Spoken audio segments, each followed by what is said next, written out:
Welcome back to the Racial Draft Podcast, the podcast where we change the complexion of the ruin the catchphrase right off the bat. We change the complexion of the comic book universe, one draft pick at a time via the Racial Draft. If this is your first episode, the apology comes really early. We just started. And I am your host and draft master, Michael Ford, and I am joined by, from the Black delegation, Randy. Randy, what's up? Nothing much. I'm happy to be here. And I am also joined by our Fantasy Comics League guru. What is a Fantasy Comics League guru? That is a great question that we will answer later, but he is with us. We are thankful. Shaun, hey. Hey, how's it going? Okay. Shaun is joining us from the Great White North, but he is not representing the white delegation this season. But I'm sure that I'm sure he's sympathetic. Sure, he's sympathetic. Um, but if this is your first episode, I have already kicked off an apology, but I am going to give you a little bit more about what we do every week in the racial draft. What we do is we draft comic book characters for our respective racial and demographic groups, for those characters to be associated, affiliated, accepted, and otherwise associated. Did I already say associated? I don't care. But yes, they will be re-identified with these groups, and we without too much more ado, because we are right into the fifth season. By the time you listen to this podcast, listeners, we will be in the throes of the fifth season. And I might as well kick off one of the big wrinkles for this new season. The biggest wrinkle of all is that every delegation has figured out in a multiverse style Batman. There are 10 Bruce Waynes, and all 10 of them are a different racial and ethnic group. So yeah, all the delegations have their own version of Batman to play with in their respective drafting cards. What the implications of that might be, we will continue to keep you posted on that. But what that means, Randy, is that I've got you on the spot right now. Nothing official right now. But what do you think of when you think of Black Bruce Wayne? I think he is adopted. Damn. Wow. I Go mean, on. like it's very like you obviously get a whole lot of crap if you try to establish like, oh well, they were black and wealthy, generationally. Like people just don't buy it. Frankly, I don't think that Okay. that you'll be able to get the approval points for it just because. I mean, let me just gesture around wildly to like the state of fandom right now. No, they're not going to buy that. So, haha. What if he's white passing black? I mean, maybe, but again, that's like then you're gonna get like people up in the comments like, no, historically that couldn't happen somehow, because of stuff and things like it just like they just everybody suddenly becomes a history professor when you start talking about like the possibility of um sort of having black people in that position, Hmm. like a Bruce Wayne or even an Ariel from The Little Mermaid. It's just somehow it's just not realistic that Uh, you know in no, in no. in this in this Oh, fantasy sci-fi world, that is the one thing that where people are incapable of suspending their disbelief. I mean, I thought you were going to say that it's not realistic that he would be broken up by losing his parents to gun violence. But I was gonna that's say, the who part. can That's the part that stretches the imagination. It's like, nah, but go on. So, Sean, what was your take? I'm going to try to who can save you. argue that this couldn't have happened when you literally have Lucius Fox, who's literally done it, kind of like. Well, I mean, the thing about Lucius though is that like Lucius isn't old money the same way that the Waynes are old money. Mm-hmm. I mean, now granted, the Foxes are super privileged, but they're. I think that it's interesting that you bring them up because I think that they're what they're doing with Chase Fox and also to a lesser extent with Luke Fox, is almost an inversion of the Batman story, because you have this privileged and rich family that is constantly grappling with the question of whether they've sold out or not. Whereas with, Bruce Wayne, that's never a consideration. He's like, sold out? I'm the seller. you know so yeah, that would be one of the challenges for sure, about, kind of, what the dynamic of there being a black Bruce Wayne and potentially a black Lucius Fox, in terms of how they would relate to one another, would be an intriguing element. Do you think so, Randy? I do, but all I know is there's a reason why uh Jace was wearing the little face mask covering when he first, when he first showed up, because the cops might not be so willing to extend a hand to work with him when he's out there on those streets. I So mean, you're not wrong. I feel like they were a little bit cowardly, you know, taking that piece away, because I felt like he could, every time it came up, that was an opportunity for him to be like, come on, I need a little bit of plausible Negro deniability. like, yeah, I mean, like it's just they it it a lot works against the idea of a black Batman. I will just say that, and so you have to kind of have him in a position where he might still be surrounded by whiteness and brought up by whiteness, and so isn't quite as um uncomfortable or maybe wary as he should be in the fact that he is black. So Maybe. I mean, I still feel like, every other part of his story, given that he's still an orphan and given that he still, has Alfred, that is his surrogate father, that kind of ushers him through this life where his biggest problem is the fact that he lost his parents.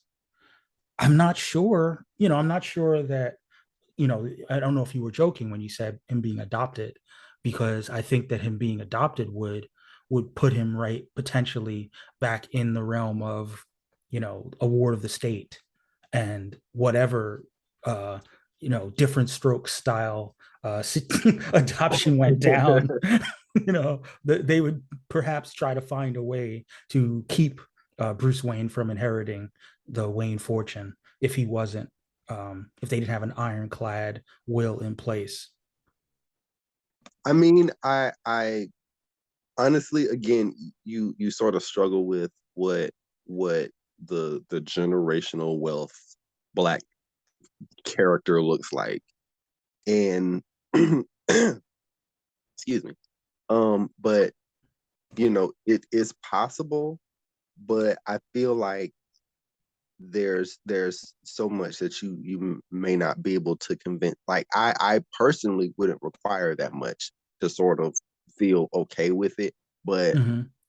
to try to convince the average fan that it's doable, the feeling that I get, just sort of putting my ear to the ground of fandom, is that a lot of people feel like there can be other Batman characters, but Bruce Wayne quintessentially is a white guy, and that he represents privilege in a way that wouldn't really ring true for a black dude.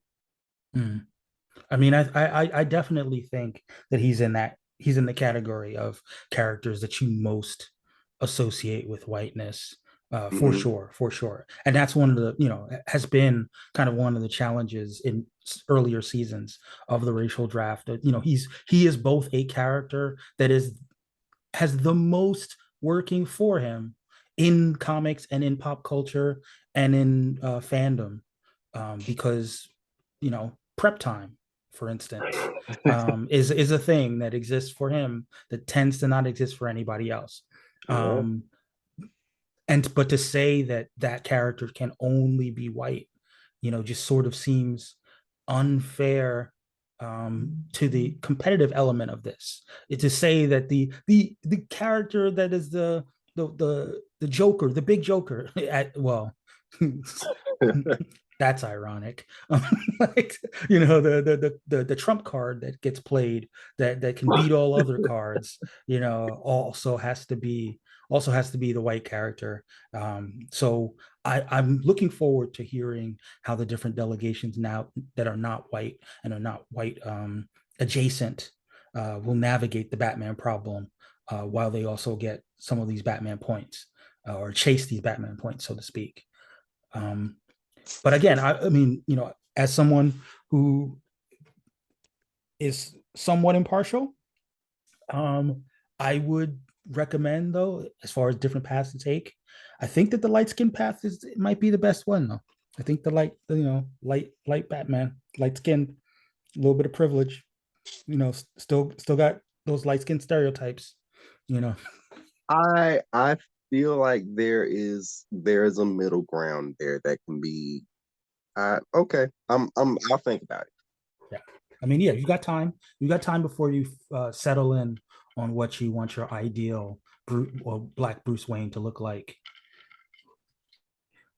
Now, Shaun, I know you're not officially speaking for the white delegation, but do you have any thoughts about I mean, at least you can speak from a Canadian perspective about what would a Canadian Bruce Wayne be like, Shaun?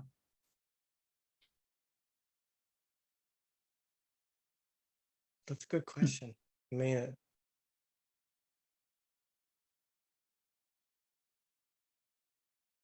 my favorite Canadian is Royal Canadian. So Bruce Wayne, he's the king of the prairies. Comes from that Alberta gas money. What, you turned him into a straight up Republican? Ohio Baron. No, I mean, I don't know what the parties are called in Canada, but basically, the Alberta folks, they're They're conservatives. Yeah, they're conservatives. They're red staters or red provincers. I don't know. I funny? mean, Their party is blue here. Oh no, that's weird. But then Yeah. again, your flag is red. So we are also joined by representing the Latinx delegation, Carlos. Hey, what's up, everybody? So Carlos, we are just talking through the fifth season of the racial draft, wherein every delegation has a Bruce Wayne. Speaking as someone who has in fact drafted Bruce Wayne before, Oh yeah, as part of the Latinx delegation, how do you plan to navigate the idea of a Latino Bruce Wayne? I'm trying to find a new angle now for Bruce Wayne because we've had him twice now. Yeah. So I mean, you don't have to find a new angle; you just have to find an angle that works. If it's the same angle with just a minor tweak, then so be it. Yeah, I guess because no Latino family is going down crime alley. This is an issue. Exactly. It's just it's like a Jordan Peele movie. It's like, nope. That is a good point. That is, you know what, Randy, you didn't bring that up. The Black family's not going down crime alley either. I mean, right, exactly. But like that's what I'm saying. Like I honestly, you sort of have a difficult idea of like how to establish that the family is genetically Black. That's why I feel like you have to be adopted, have to be. I feel like with respect to Latino Bruce Wayne, though, there are enough white passing, anglicized folks that could trace their family roots, back to like Spain, and could probably get away with. It was like, oh yeah, the Wayne family, they are Latino, aren't they? Bruce gets a Latino scholarship, and he's like, really? Bruce? And then the question becomes like, what do you want to do with Alfred? Then that becomes the real the real challenge. It's like, is Alfred going? I mean, and again, this may be treading into secondary dynasty draft territory. Don't worry, listeners, we'll explain that to you later. Maybe treading into that territory, but for now, there would be an open question as to the role that Alfred would play in developing Bruce and getting him where he needs to go in terms of his characterization. I always thought it was really one of the more effed up parts of the Nolan verse that no one really talks about is when Alfred is talking about how he was with like the British military and they were up in like a third world country, just like fucking shit up in a third world country. And the little boy with the gem, the ruby or whatever, the size of a soccer ball. It's like, but what were you doing there, Alfred? You see, the reason I respect governments. Yeah, the reason I respect that is because Alfred's British. He's like, yeah, we do that shit. I mean, one way of sort of headcanoning things, it's not a perfect system, but it's kind of like, what if James Bond retired and became a butler? It just doesn't track. It just doesn't make, like, why? Why would one become a butler? Fair question. I actually did like, I liked that about the oh damn it, who made the Batman Earth whatever one story where Alfred is like the head of security. He's not the butler. Yeah. That I think makes more sense. Yeah, and I think they actually incorporated that into the Batman, where he was. I mean, so maybe that too. But then the question still becomes, he still has to have that personality where he's left with some orphan and he raises him as his own son. Yeah. Like, so it really has to be like, what if James Bond took a job as security where his cover was that he was the butler, but then over time he grew enough of an affinity with the family and did not want this little boy to grow up an orphan the way that he grew up an orphan, and decided, let me give him all the skills that I had when I was in Her Majesty's Secret Service. I don't know. It could theoretically work because there's a lot of overlap between how people think about James Bond and how people think about Batman, Bruce Wayne. Sure. Yeah. At least a version of Bruce Wayne for sure. Yeah. I think at this point, that was the joke that I used to make, that they never take anything away from Batman. They just add things to Batman. Mm-hmm. So it's like, oh, Batman knows magic now. Really? Oh, I mean, 20 to 30 years of him not knowing magic seem to go against that, but sure. It's like, oh, Batman knows how to build iron armors. Like, it's like, really? Are you sure it has nothing to do with the Marvel Cinematic Universe? No, of course not. It's like, Batman's a polymath. It's like, what is this? Batman is a ninja, a detective. He's a magician. He's Barbie for the DC universe. Like, that's great. Whenever they need a new thing, that's like, oh yeah, we have to appeal to this crowd who apparently exists. Yeah, and then replenishes his body in our yellow sun. Yeah, and instead of making a new character, it's just give it to Batman. Mm-hmm. And that's why Batman is the perfect character for the racial draft, because all the time people are like, make a new character. And you're like, no, actually, we're just going to make it Bat. We're going to make it Bat. We're going to Batwash it. That's right. Batwashing. Everyone's got a problem with whitewashing. No one's got a problem with Batwashing.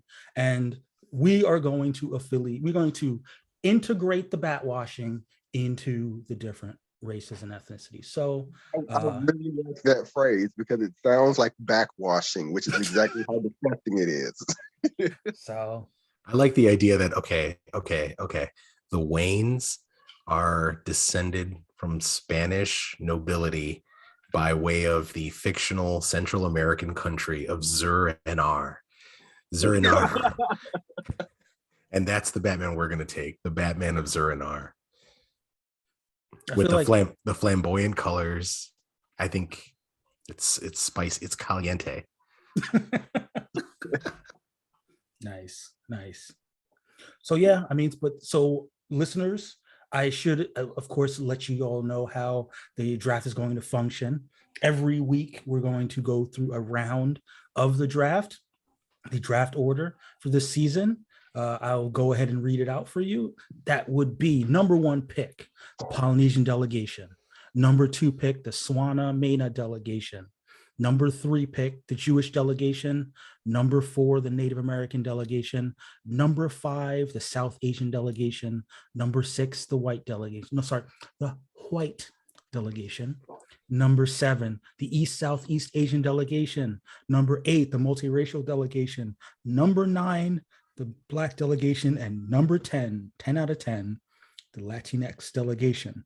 And in snake draft fashion, that means that the round order, or so the draft order will reverse in even number rounds.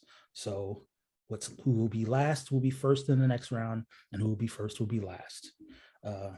So yeah, we're gonna, like I said, by the time you've heard this podcast, there will already be a pick or two that has been announced. Hopefully, fingers crossed. But yeah, so we kind of lost Shaun for a little bit. Hopefully, he comes back. But I think you, at least, Carlos, can speak to historically the idea of what we. Oh, Shaun is back.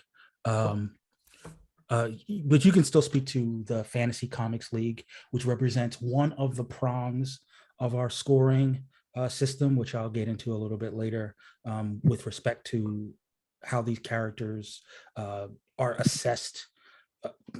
How would I want to say? Quantitatively. It's a qualitative and it's a quantitative thing that we try to do here. But one of the factors is the FCL, which takes into account what happens in the comic books from week to week. And yes. That's true. Yeah, I mean, so speaking more generally for the benefit of the listeners, talk us through kind of like the FCL and how it works. So basically, what the FCL does is they go through all of the books that they deem to be close enough to in mainline continuity, because that there are a lot of books, and sometimes, your Justice League, Transformers crossover or whatever, just, can't count. And they judge these, what these characters do. They catalog every character that appears in a comic, which is nuts. And then they catalog what those characters do in those comics. And again, that's insane. And then the way the scoring works is like a character can't score twice for the same thing in a comic. Mm-hmm. Yeah. So if Magneto uses magnetism to throw objects, then he does it twice in the book. You're only getting points for it once. But if Magneto uses magnetism to shield himself, that would count as a defensive use of magnetism and therefore counted separately. So it is a matter of choosing the characters who you think are going to do the most, not appear the most necessarily, do the most when they appear. Yeah. So, I mean, one way of looking at it is that if it's a little bit of fantasy sports, a little bit of D&D thrown together. Yes. But it's assessing what is happening in the comics. So if you're current in the comics, if you're currently reading the books and you want to say these are the characters that are getting the most bang for their bucks every time, they show up, every time, they do a lot. They, like you said, do the most, but in a good way. If they're kicking major ass, if their storylines are having an impact on the rest of the other characters, if they're leading teams rather than just showing up and being like, hey guys, I am also here. I am, exactly. I'm also so the more high profile you are generally, the more likely you are to put up FCL points. It's also sort of a power set thing. Sure. Like I heard, I believe it was Shaun once say, no one draws Superman just standing around. Like if you're getting Superman in your book, he's going to fly, and that will count. Like Yeah. and so But flyers fly, web slingers web sling. Like yes, there are times where Miles Morales takes the bus, but there are a lot more times where he's shooting webs. So yeah, but the irony there is that noted possessor of many superpowers, Bruce Wayne, happens to right. score the. Well, the thing about Batman is like he has no superpowers, but he has kind of all of them. So like, yeah, he doesn't fly, but he certainly glides, and he doesn't, he can't jump, leap tall buildings, but he can certainly grapple all. Yes. I mean, if you own like a gargoyle restoration company in Gotham, you are a billionaire, because all that dude does is grapple and teach orphans how to grapple. Like that's all he does. That is a really good question.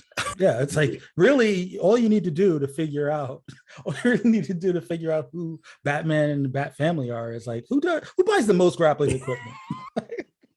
It's all shell companies held by Wayne. Oh, that'd be amazing. Held by Alfred. Alfred's been doing this for years. Yeah, it's just self-dealing. In fact, yes. he buys from Wayne equipment.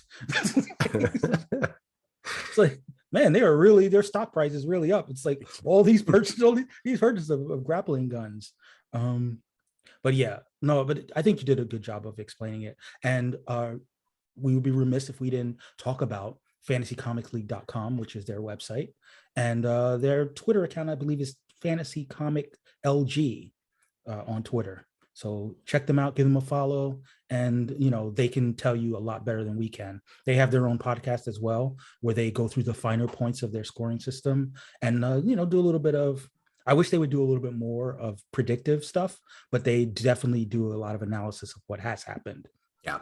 But again, for our purposes, in terms of predicting who, without revealing you guys' strategy, since you're picking later in the round, this is always a tricky thing, trying to get a little bit of analysis out of you when you have picks to come.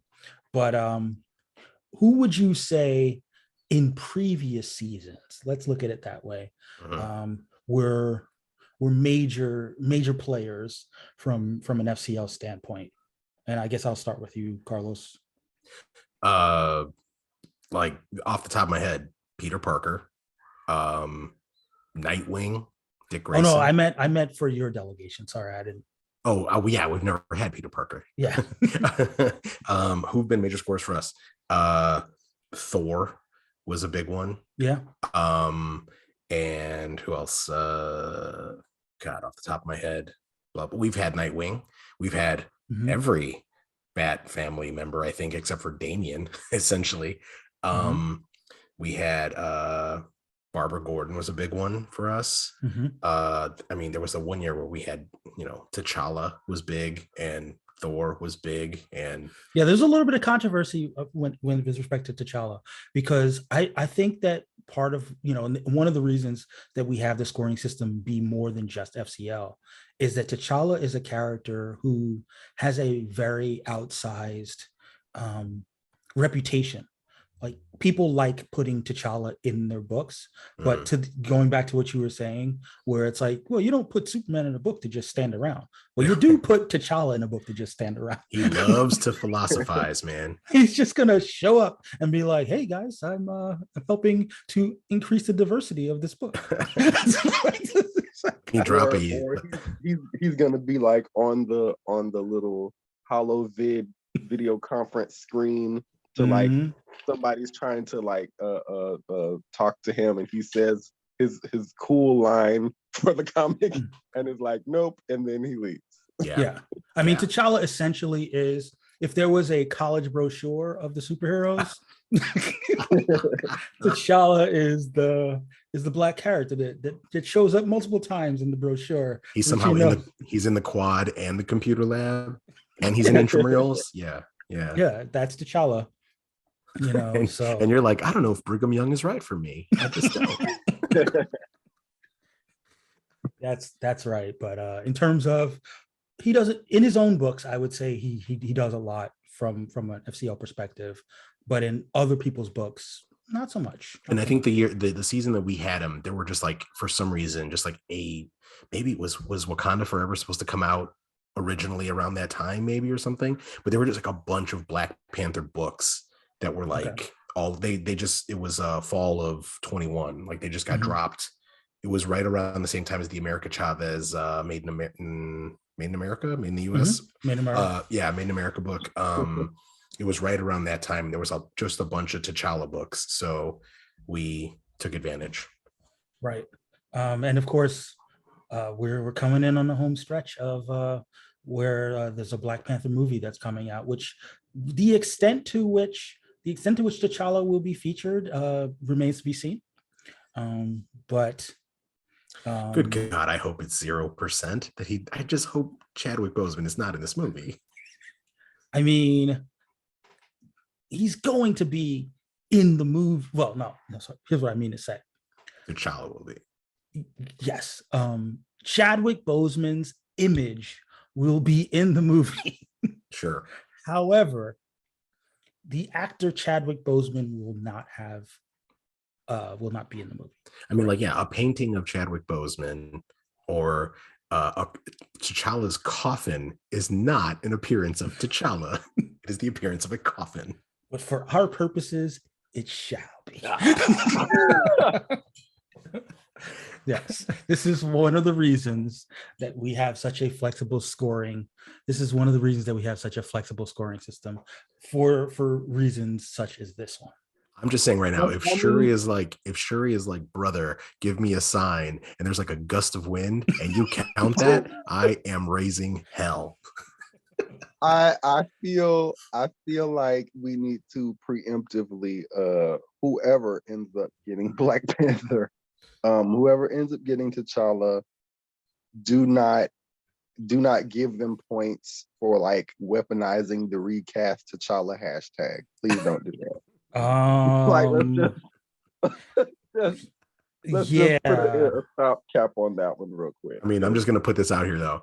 If you're the white delegation and you're using recast T'Challa with your Channing Tatum fan cast, like I'm honestly, I think it's amazing that you want that much smoke. I think that'd be great. Yeah, I almost feel like you should just change your name to Smoke, because that is pretty much all you're bringing to the table. That'd be hilarious. Recast T'Challa. That's not what we meant. Not what we meant. Not white delegation recast T'Challa movement overlap is not what we've been looking for. And I'm pretty sure they have some trolls amid the trolls that is like you have.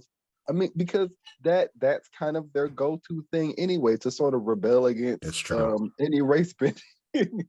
It's like, yeah, you want to recast T'Challa? Yeah, let's just recast it with freaking Ryan Gosling or something. Yeah, that's a scary system, and hopefully we won't have the white delegates playing that kind of dirty pool. I had an idea for a rule that I never actually proposed, but it was just like, before the draft, allow every delegation to make 2 defensive, like, expansion draft kind of, protect these player picks, but you only get half the points that they put up for the season. Yeah. That way you don't get the whites going like Peter Parker and Clark Kent and be like, well, I guess that counts. No, I mean, the fact we haven't talked about this, but we'll talk about it now. It's a great time for it. We do have our challenge system. Our challenge system is still intact. One of the things that's changed from previous years is that, we used a salary cap system before, but we're not using a salary cap system anymore. So what happens now is that when you submit it for a challenge, you're putting your draft pick on the line. If you are successful at your challenge, then you get the character for your delegation. If you are unsuccessful, then that delegation keeps the character and also gets to draft for your delegation in the upcoming round. so they get 2 picks in the upcoming the next round if you fail in your challenge. So do not take Kamala Khan unless you are South Asian. you might not. I mean, it's a risk. Yeah, it's definitely a risk. It's definitely a risk there. So to the extent that there are people who want to play that way, go after really popular, really in demand, really well worn, associated in the hearts and minds of certain delegations. You're a bit of a tightrope. You better hope you have shored up enough support. I think the only characters that I've drafted in the past, 3 seasons that I think were like, Shang-Chi. I didn't.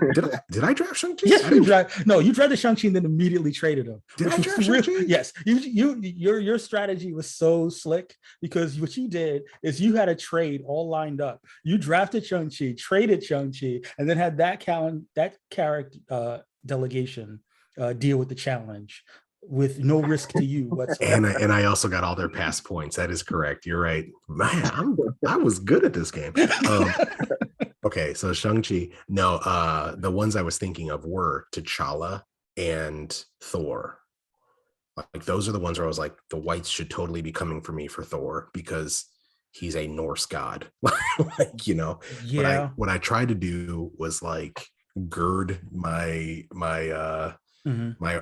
chances with backstories that were like, but yeah, technically I am respecting all of this. Yes, and that is a strong play.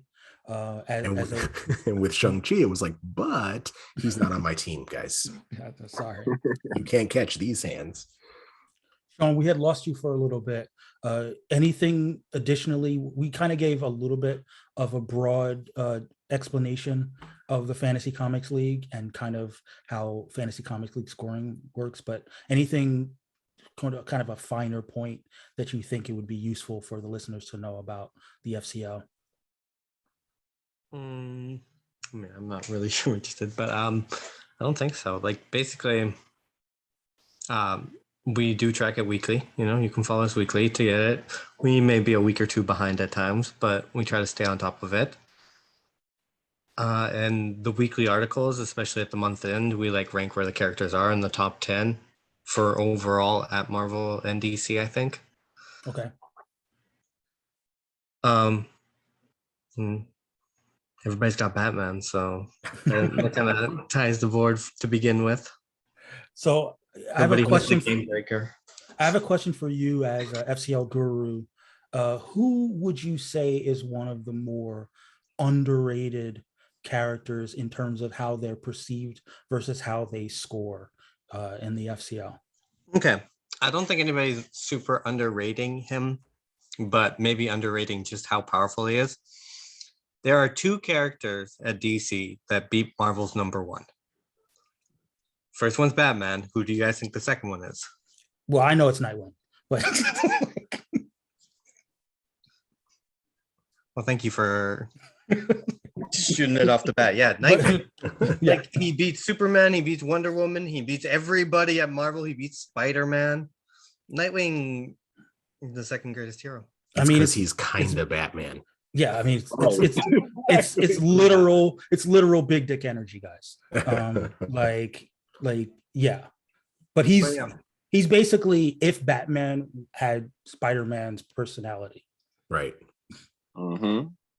Yeah, he's up there, and it's kind of funny though because obviously we can talk about Dick Grayson across like pop culture, like if thinking about him in that sense, like we really haven't gotten like the seminal portrayal of Dick Grayson in live action. I know he's on the Titans show.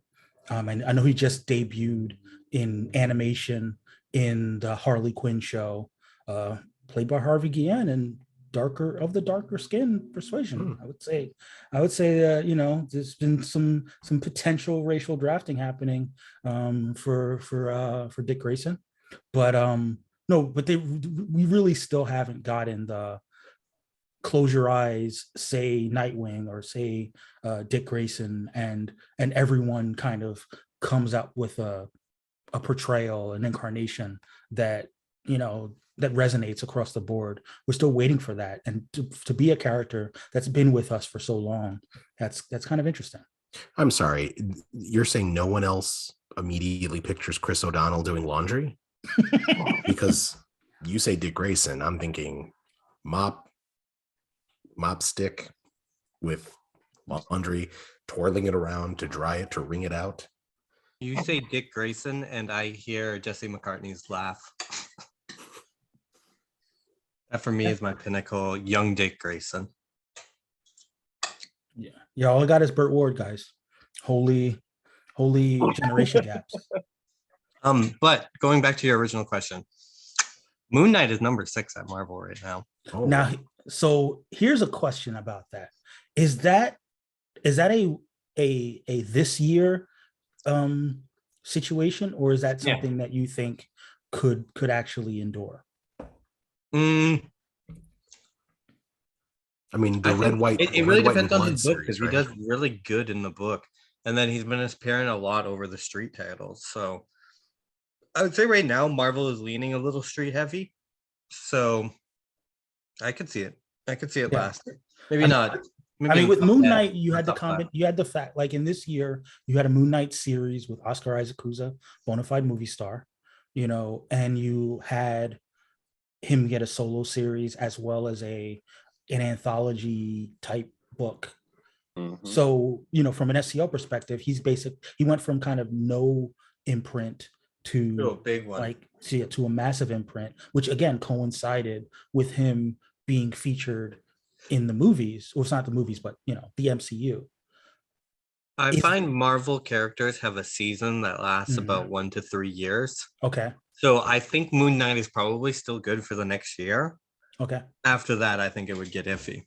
But who knows? So for the current season, you think Moon Knight is still kind of in that upper vogue. tier, but perhaps not beyond that. Okay. That's a good example of, you know, kind of what we're thinking about, because I don't think Moon Knight would immediately kind of come to mind as one of the characters you might want. Now, who would you say are a couple characters that are kind of overrated from an FCL perspective, that their reputation exceeds their? I mean, I know you talked basically about anybody that gets drafted to defend your nationality. She was like, no non-white characters. Basically what I'm saying. Yes. Okay, so no. Well, one non-white character. Her name is Storm. Correct. yes, we've talked many times about how cool Storm is in terms of her ability to put up massive points, even from a team perspective in the X-Men, and not really having a solo book. There's a whole lot of stuff when you say that somebody can manipulate weather. There's a whole lot of stuff that falls under weather. So yeah, not to mention that in addition, she is also a master thief, an incredible hand-to-hand fighter, and skilled with weapons and diplomacy. Clean region. Yeah, she's also got mad influence. Yeah, and diplomacy, and a leader, and a natural leader.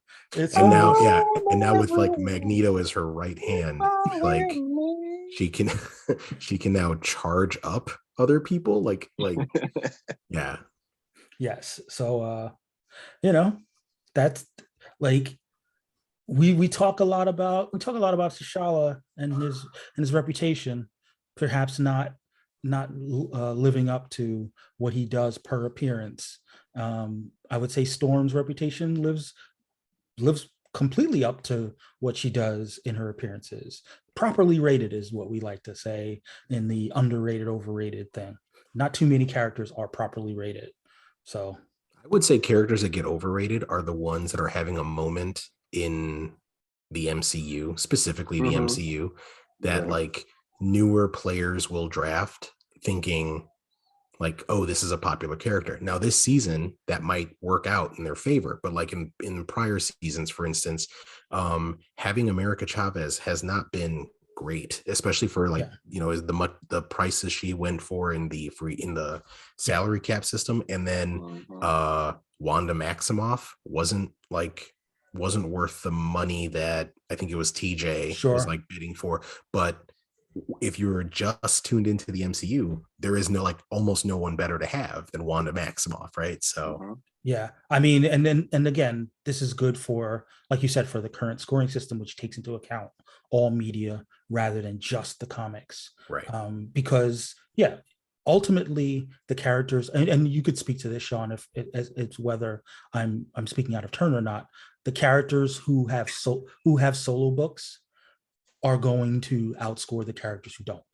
Yeah, because think about it, it's just page space divided, you can't do that much in a comic book unless you're Batman, because Batman can get like 6 points on a page, but unless you're Batman, you can't do that much in a page space. You need the panel space, and if you're sharing that with teammates, you're not gonna achieve it. Right. So actually, America Chavez, another great example. Like right now she's in the Defenders and the Thunderbolts. Mm-hmm. But those books just started. Right. But like in both books, it's just kind of like, my powers aren't quite working.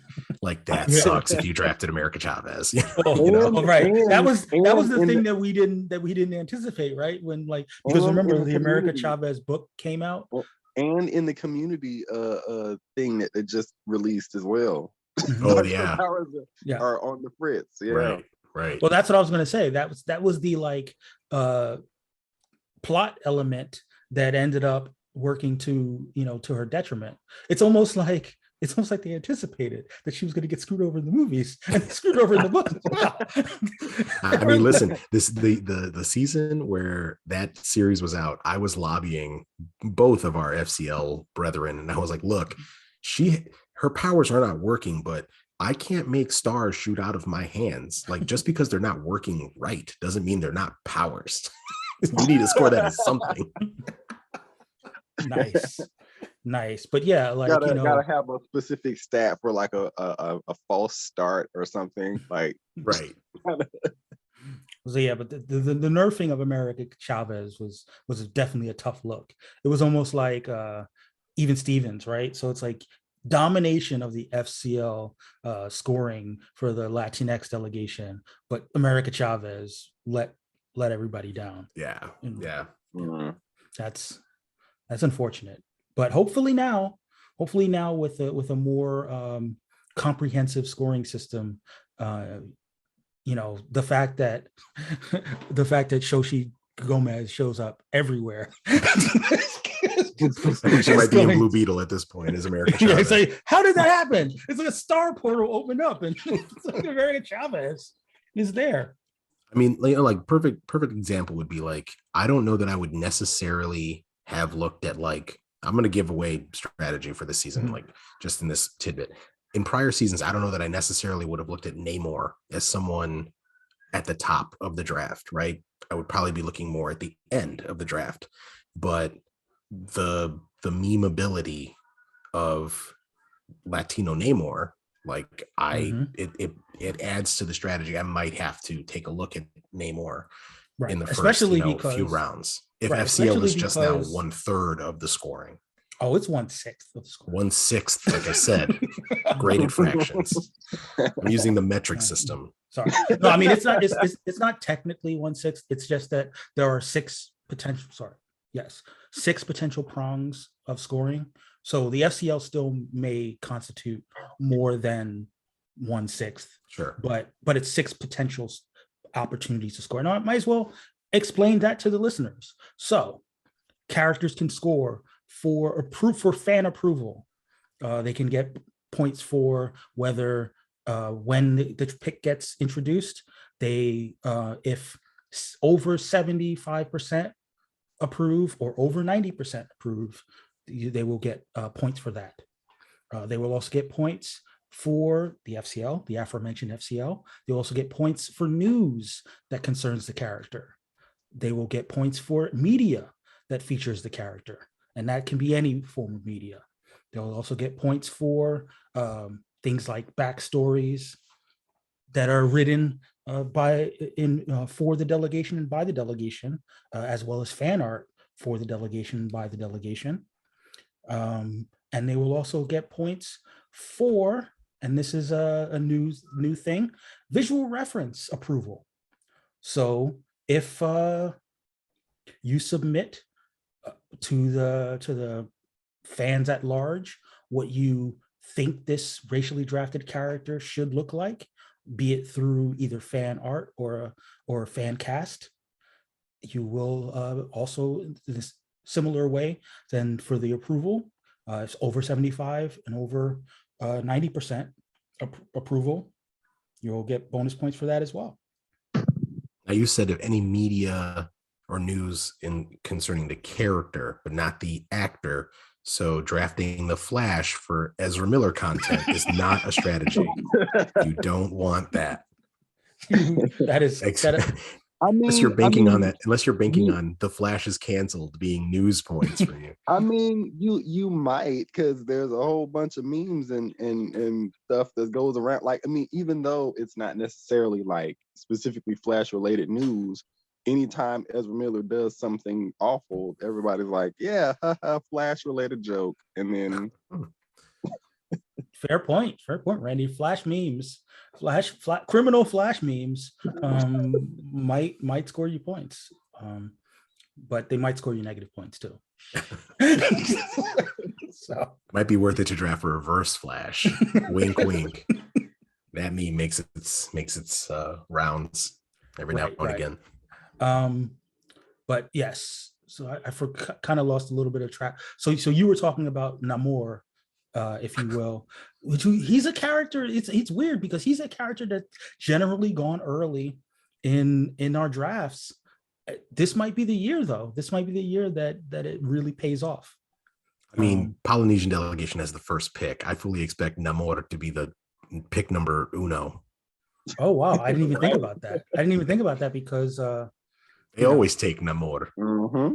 Yeah. Although the Native Americans, I think, took Namor last time. Yes. Yeah.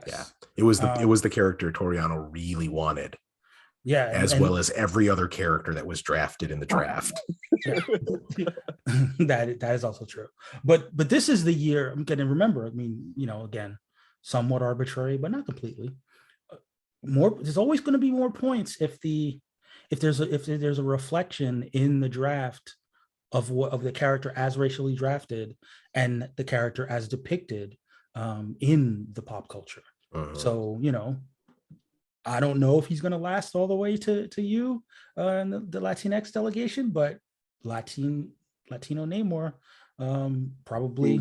He's probably not going to last. Probably not. Ironically, actually, technically, this iteration of Namor as racially bent technically should be Native American. I mean, well, I was about to say, if Tamati doesn't get him, Toriano will. Because I believe that. I believe that. I mean, while the actor is Latino, the character. Mm-hmm. I'm going to assume it's going to be a mirror of Wakanda, where it's like we were not colonized. Yes, right. Yes, and therefore we are not Latino. Yeah, because it was not Latin America when we were here. That is a really good point. From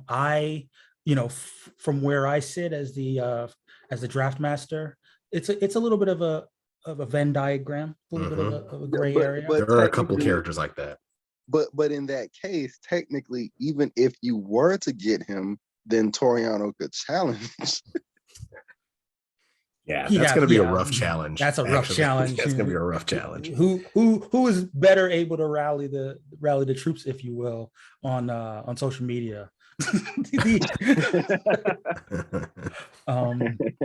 But yeah, and listen, this is good discussion, because there are going to be some of those overlapping characters. Sure. That one character that comes into play quite a bit is Miles Morales. Mm-hmm. I was about to say, if I get Miles Morales, then I better not hear nobody's mouth Because we got a whole bunch of Latino folks acting like, oh, we need Latino representation. That's what we're waiting for, Jaime Reyes. Oh, okay, well, I guess Miles doesn't count, so you better not come bother me if I get Miles. That's it. Yeah. There ain't no if challenge. either one of us takes Miles, the multiracial delegation should be challenging, because being Right. multiracial is like kind of inherent to that character. Right, and that's a perfect. That's like a three-way overlap, right? Yeah, right. Because ultimately, when we talk about it, listeners, when we talk about we acknowledge that a person can be of mixed background, but primarily identify with one ethnicity over another. So if you primarily if you are Black and Puerto Rican Miles Morales, but you have been drafted by the Black delegation, that means that you are first in your heart Black. If you're drafted by the Latinx delegation, then first in your heart, in el corazón. First. And if you're multiracial, that means that you split the baby. It's right. Like, I'm both. So that's part of how the game is played. So while you can theoretically, for the purpose of the backstory, say that this character does have a bloodline that's not pure, if you're thinking in those kind of forms, right? The key is how you identify. So there's a little bit of leeway in that respect, particularly with respect to a thing that we're not going to go too in depth about, but we've done it in previous years. We call it family chaining, which is based on the idea that when you draft a character, you get some ability to pull in blood-related characters that are related. Well, that's what blood related means, guys.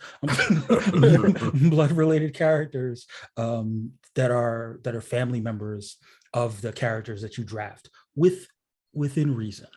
And those characters can, of course, be drafted outright by other delegations and taken away from you. But presumptively, those characters can be brought in to your delegation through the family chain. So how it will work out technically, that's probably not necessarily, we don't have to go all in depth about it on the show, but people involved in the draft, if you have any questions, bring it up to me and we'll talk about it offline. But that can come into play with respect particularly to backstories and fan art, if you want to do like a family portrait of all these characters that are part of the same family group.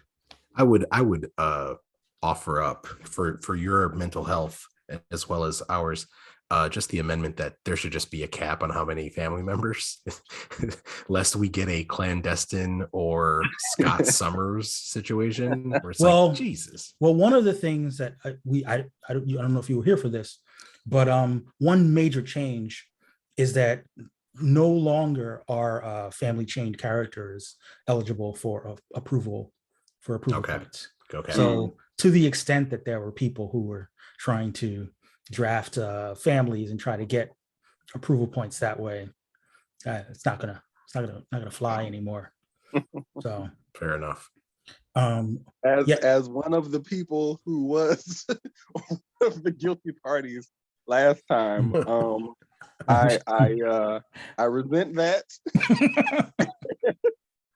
Yeah, shout out to Black Sam Guthrie. I was like, I really was. I was like, okay, well, like maybe I can draft like Dark Side or something. Like maybe get somebody with like a big old extensive. But yes, I fully understand. You draft Zack Snyder's Clark Kent, who is technically related to every Kryptonian ever. Yes. And look, I get it. I mean, look, large Black families, that's a thing, right? Like, I understand, it's like. I saw Soul Food. I know how it works. But, where appropriate, where you can, if you think you can pull it off. I drafted Krakoa and the audience responded about how I expected. The ones who looked cool and stuff was like, yeah, sure, they're welcome to the cookout, but the ones that look like monstrous and not really human, like, nah, we're good. Exactly.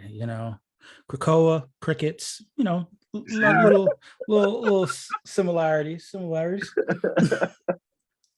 But what else, guys? What am I forgetting in our discussion of how the draft will function? We don't have any picks for you yet, but next week we shall. I should say I was fully planning on not being the Latinx delegate this season. I mean, look, you are what's the term? You are Latinx inevitable. emeritus. No, I was saying you're Emeritus. Emeritus. Thank you, Latinx emeritus. So we're always looking to bring in more people for the delegation. It's the delegation does not have to be one person, guys. Absolutely. It's always a group of people. So listeners, if you'd like to be part of the delegation for your respective group, hit me up. But also hit up for those other delegations. I'm perfectly fine with this not being a group project. You're there. Listen, it is 100. Look, of all the delegations, sir, there is a whole corner of Twitter that is happy to offer their insights. I don't know if you heard about this, Randy, but in our off season, the Black delegation drafted Rogue. I don't know if you've been paying attention. Yeah. Rogue is in black. Yeah, listen, they did that for you, Randy. So you would be remiss if you didn't take into account the fact that, I mean, in previous season they drafted Vision. Yeah. Like who knows who I could just let the draft the Black delegation just go by what happens on the algorithm on the memes. Black delegation gets drafted on vibes. That's it. Exactly. Just Twitter vibes.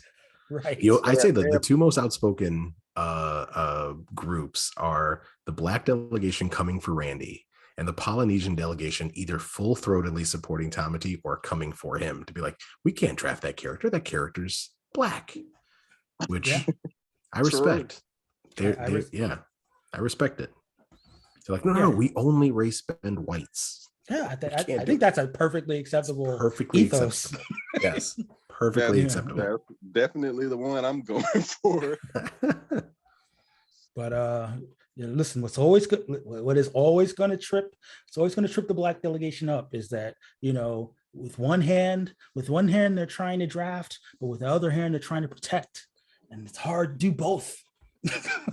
Yeah, that's always going to trip up the Black delegation because low key, Black delegation's got a ton of representation. It's not as much as white representation, but it is way more than any other representation. Well, yeah, I mean, yes, but what I would also say is part of what happens with Black characters is that they exist and we like these characters and they don't necessarily get a lot of panel time. Right. That's what I was going to say. Like we as Black people want better for these Black characters than what they actually get. Yes. Yeah. So technically I am strategically in the right to not really defend a Blue Marvel or somebody like that. But then it's like that's why I was going to offer up the idea that there have to, every delegation has to have at least two characters that are like, all right, look, these two will hurt. You cannot draft these two characters. I get it, but remember, this is this is the game. Part of the game is who are you going to this is a character that you really want, but you run the risk of losing this character. It may hurt a little bit. To leave a character unprotected in order to grab a character that is going to score for you. And see, I'm Bill Belichick. I'm just like, oh damn. Well, I'm sure America Chavez will make a fine Polynesian. Yeah, but you see, but part of the problem is that a lot of people don't feel that way. A lot of people are out there. One thing I will say is that the person I guess receiving the race bent character is more likely going to be the one that gets the sort of backlash as opposed to the person who loses that character, unless you're the black delegation. Right. I get it. Right. If I bring somebody in new who's black, or if I lose somebody who's black, they're like, you messed up. I wonder if that's like, I wonder if that has something to do with like just the history of comics and how many black, like prominent black characters were created to be prominent black characters. That's you know, like, that's a big part of it. No, it's got to be, seriously, right? Yeah, the big, and because unfortunately, and you know, we kind of got into that a little bit last week, Randy.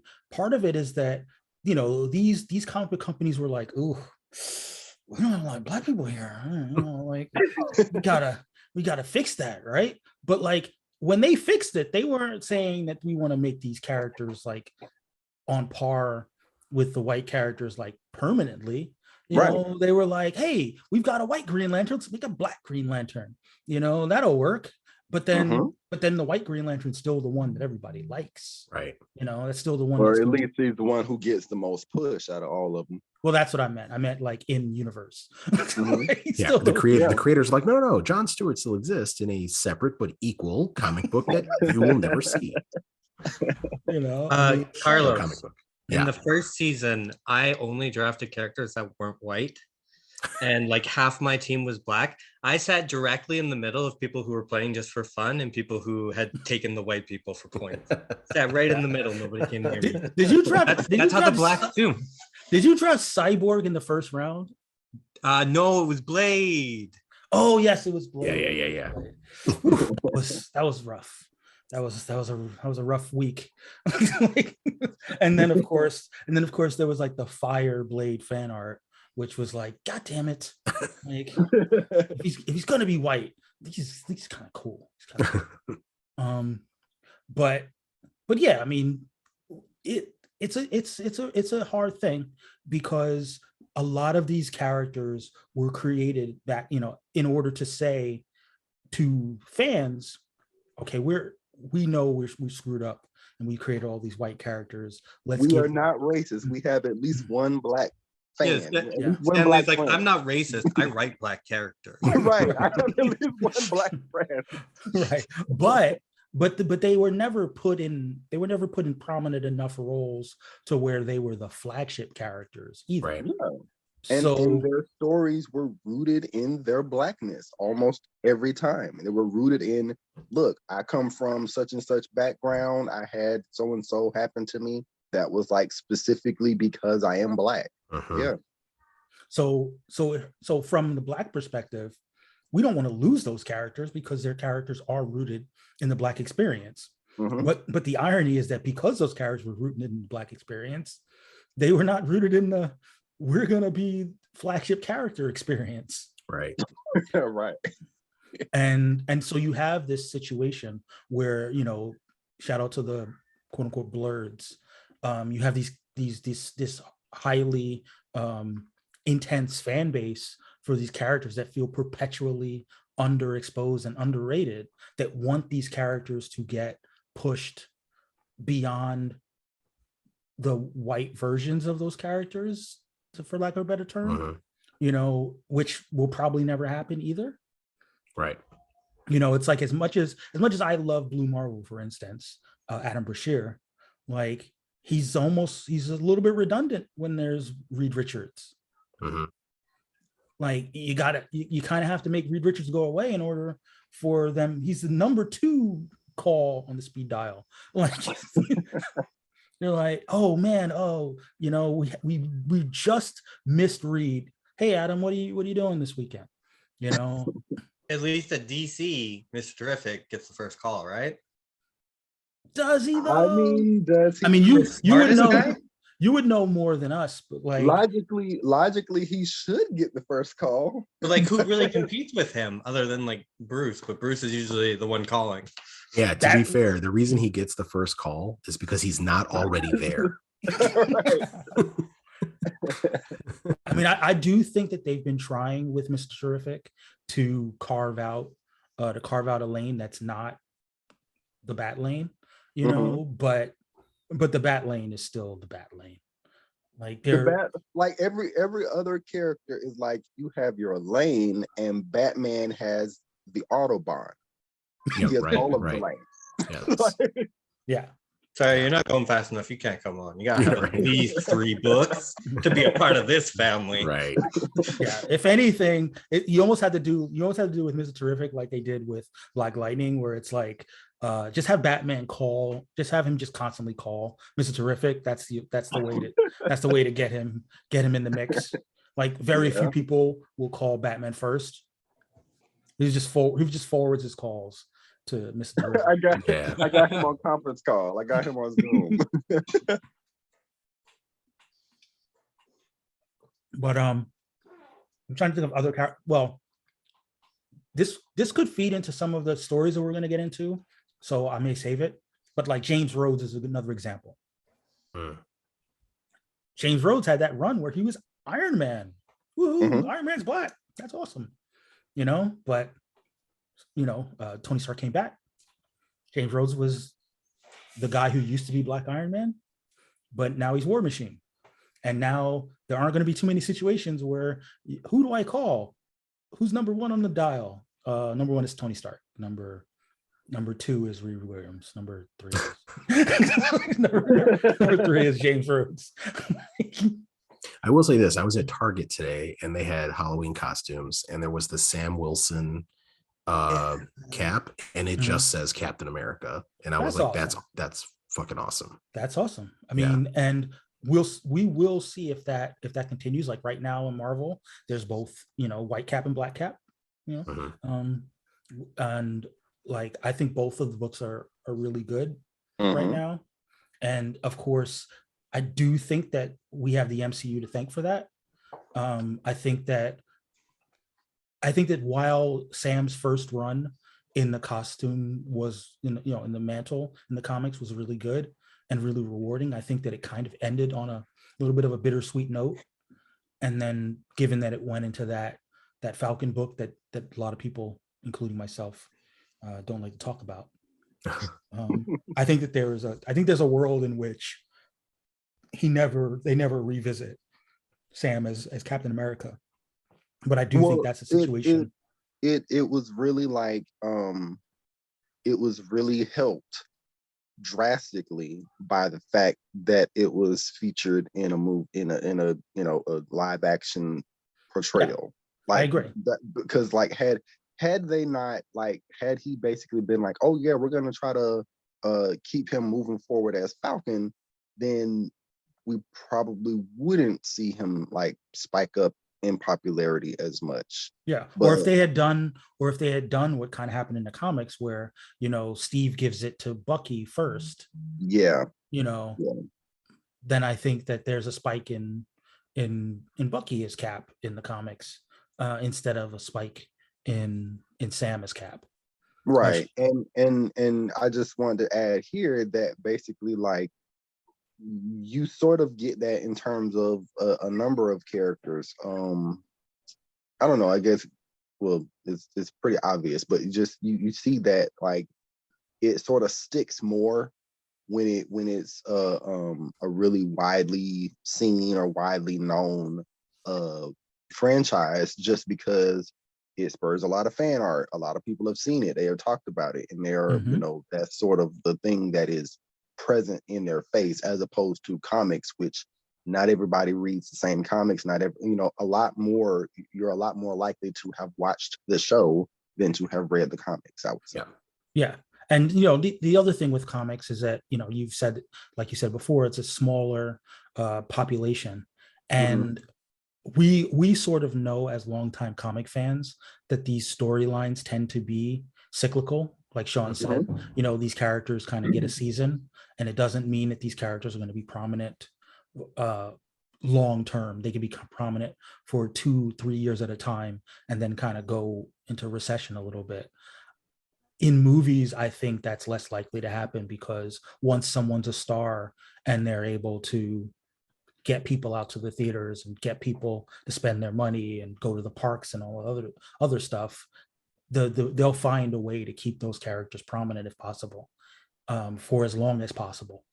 So I think that that's another thing that drives the popularity of the pushes of these characters in the comics, once they've already invested the resources in pushing the characters in live action, they went as far as to cast like an actor who becomes a star.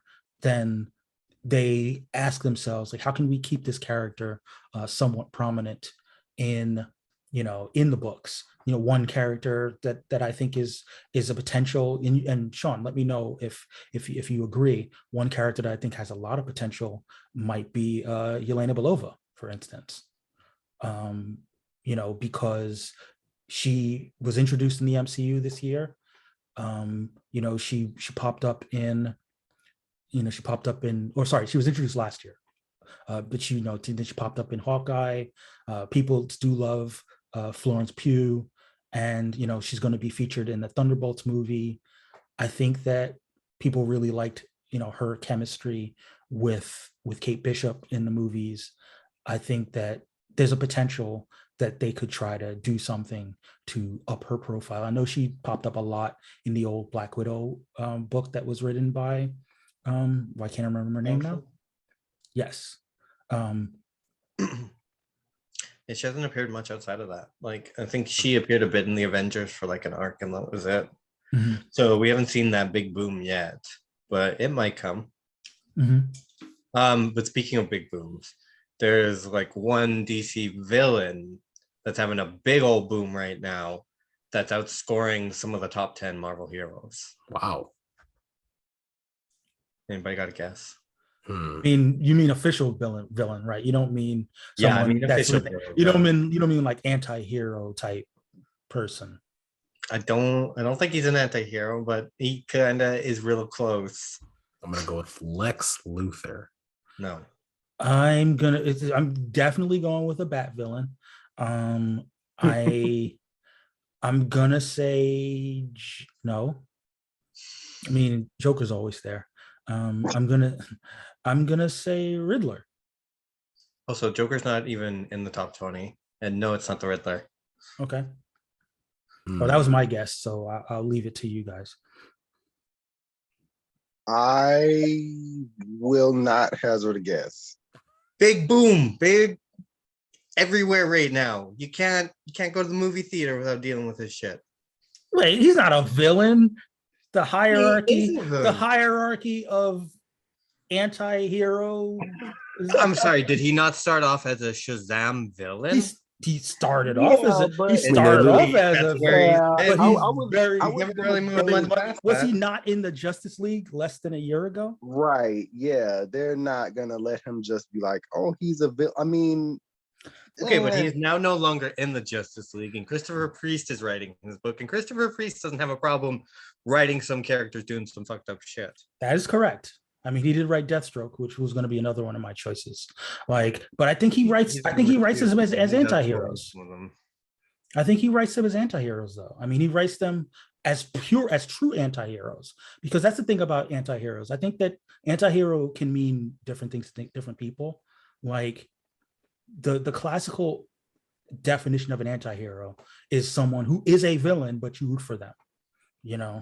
Well, at the start of this year, I put him down as a villain, and he's on my list of people that are going to be nominated for whether they should switch sides, along with like characters like Ghost Maker and Solomon Grundy. I have him as a villain. He's like the number 9 scoring villain at DC, but I don't really know if he is a villain. He doesn't really do a lot of villainous shit. I mean, especially when you see him written in a sort of sympathetic light, like over on Stargirl.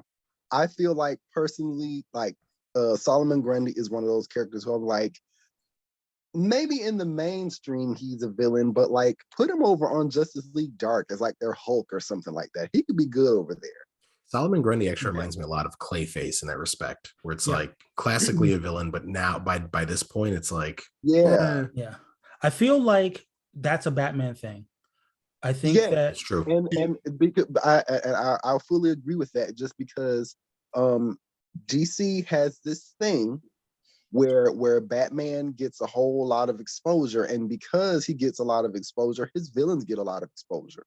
And the more time they have on the screen, the panel or whatever, they don't get to just be like one-dimensional characters anymore. They Right. get to look more into their backstory and stuff like that. When you find out that they had like an abusive parent, or they like to play poker with their friends on Saturday or whatever, you don't get to hate them the same. Well, it's also like the inevitable storyline where they have to team up with Batman to do a thing, and at that point, that's where it starts to turn. Yeah. Yep. So But the there's- top 10 DC villains, Okay. the top 3 aren't Batman villains, but the bottom 7 are. And then at number 11 is Thomas Wayne Batman. Right. So that privilege is unreal. Yeah. And also a big part of it is, I agree with everything you guys said. Another part of it is that even Batman himself, because of just how he operates, is generally like, come on, man. Like, I'm paying for your Arkham Asylum therapy. Like, I'm trying to like rehabilitate you. You're doing villainous stuff, but I haven't given up on you. I want you to, to turn and become, good. Killer Like Croc, Killer Croc, Poison Ivy, Clayface, Two-Face, Solomon Grant, like Man-Bat. There are so many of them who have been like, are they really villains though? You know like, what though? To be fair, like that is definitely something that happens with like Spider-Man villains as well. Like yes, but the and difference Flash is right. But the difference with Spider-Man is that like they try it with Spider-Man, but because Spider-Man isn't Batman, like he's pretty exposed, but he's not exposed to the extent that Batman is. He doesn't have that like coaching tree of like people that he mentors that he can just show up in their books because he mentored them. And then there's other he's building out a spider family, but like not to the extent and not with the history that Batman has. So what'll happen is that when you have this whole like family of Batman related characters in which these villains can recur and these villains can sort of switch sides and be a little bit more on the gray area character range, they've got more opportunities to show that third dimension and that heroic side in a way that, like with Spider-Man, ultimately, even if they're somewhat sympathetic, something happens along the line and they're like, sorry, Peter, I got to kick your ass again. Like, I know you thought that I was going to be a good guy, but like, these crimes gotta get criming. And like we just recently got at the very end of Saladin Ahmed's run on Miles Morales. He's like helping out Rhino. And then recently we got in the Batman Urban Legends story, we got Tweedledee and Tweedledum have like a sympathetic story of like where one of the brothers has to be hospitalized and stuff. And so it's like, it's fine. They're not going to be villains forever. Oh no, I mean, see, and I even was like thinking treading like older waters, but like season 2 of Harley Quinn, the Mr. Freeze episode, it's like, this guy's not a villain. Like, well, I mean, Mr. Freeze has always kind of told that line anyway, just because you had like when you had the backstory of like him trying to save Nora, that sort of is like, it's just forever there. That's like a pet peeve of mine though, because that had no basis in the canon, like until they did that in Batman the Animated Series. Until Heart of Ice, right? Yeah, they did that on Batman the Animated Series, and they did it in the movie with Arnold Schwarzenegger, and that's an example of like a character that wasn't very interesting. He was just like pure villain, and then they gave him such a sympathetic backstory that now everyone's like, but the pathos of Mr. Freeze, right? Like, I'm like, but no, I can't. That's a guy that really works. He can't be a hero. He's too powerful. He's too powerful to be a hero. He can't be a hero, but at this, like, I guess he's sort of, you can sort of still say that he's a villain, but he's like an anti-villain because he's a villain for like a reason that supposedly is sympathetic. Where I guess some of the characters that I want to kind of get that sympathetic treatment, like a Solomon Grundy or a Clayface, are like, they kind of give you like crumbs of that, And then after a while, they're like, nah, we're gonna just have Clayface just like smashing Batman's face in the wall again. I mean, you know, if Mr. Freeze restores the polar ice caps, I guess he's the greatest hero. He actually saved humanity.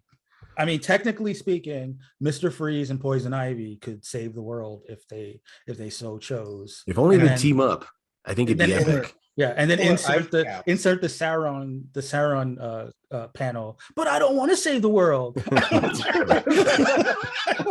I want to kill Batman.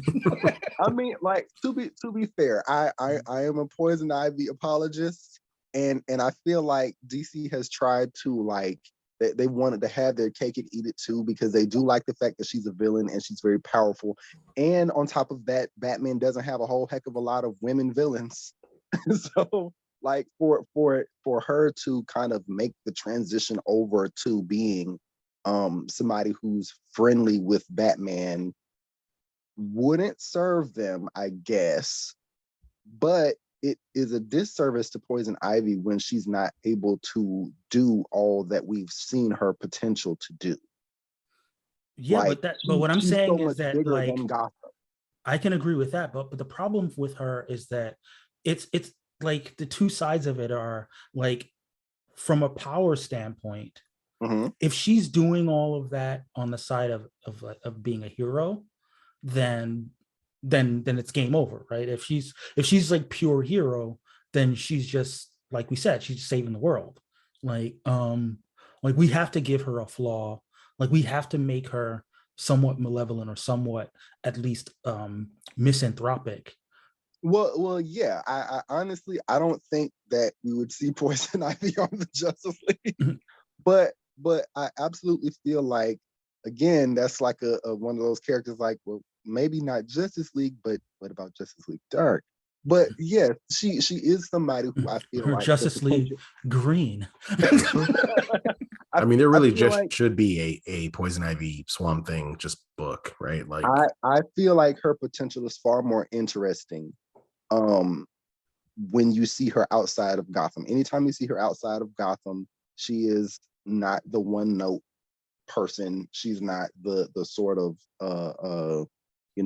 feminist stereotypical trope that you kind of that she essentially was created to be at the beginning. I don't think she was created to be a feminist trope. I think she was created to be a femme fatale character. Well, I mean, like sort of, I don't know, just sort of all of these things that you dislike about women, I guess. Okay, you sort of I see what you mean. Bundle all of that, yeah. Yeah. So there was a lot of problematic stuff in terms of like how she was conceived. But when I do think that like, female writers have done a lot to rehabilitate that aspect. And I think that's part of that's part of the challenges of her in both directions, because like to the extent that a lot of the early writing has done her a disservice as a character, I think that it makes people want to protect her. But she's a villain, and in order for her to truly be a villain, she has to do things that we can't defend, and that ends up becoming the rub. That's what I'm saying. Like we kind of like, that's why I brought it up. Is like they want to have their cake and they want to eat it too, because yes, they want her to be powerful and all this other stuff, but then you keep throwing in like new sympathetic things, like, oh, she has this backstory of being abused by Jason Woodrue, who later became the Floronic Man. And like, oh, she, they're in this lovey-dovey relationship with Harley. It's like, okay, but Harley's kind of teetering over toward the good side.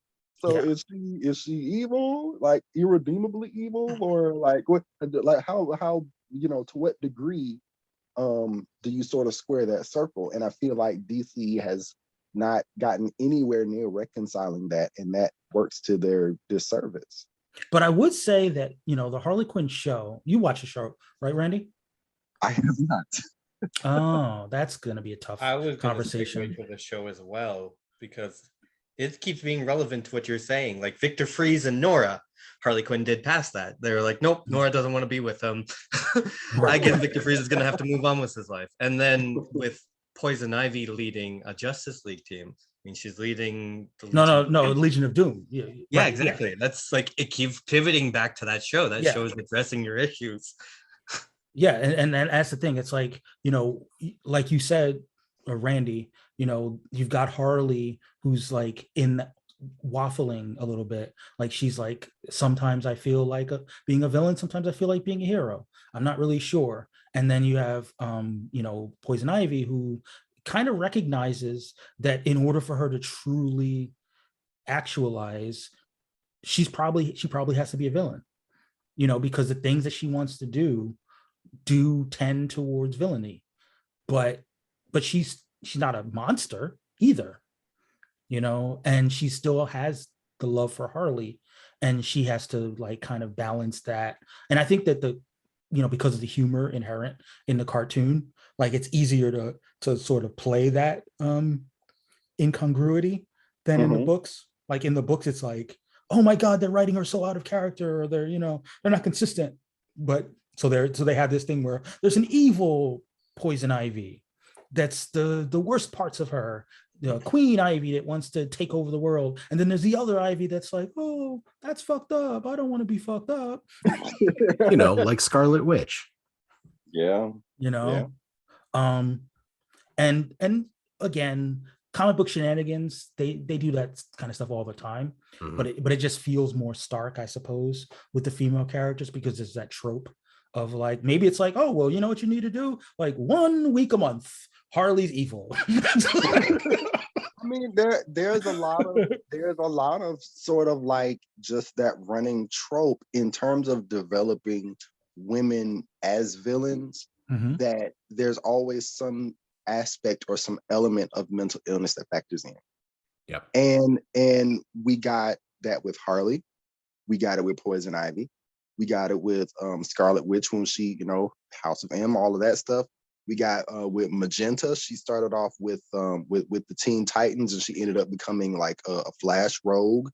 We got it with Dark Phoenix a little bit, Yeah, like it happens to such a degree that when you create women villains, for some reason, a lot of folks feel compelled to add like this really starkly.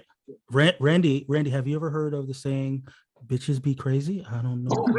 No, but that's my like they a lot of the times feel this this compunction to add like this mental health thing that is like, in a society that's becoming increasingly sympathetic to mental health and supporting women and all this other stuff, trying to like, be respectful to the deeper depths of them. It's hard to say that they're evil. It's like, it becomes not a question of, are they evil? It becomes a question of, well, what did the city do to deserve that they get overrun? How about that? What did they like?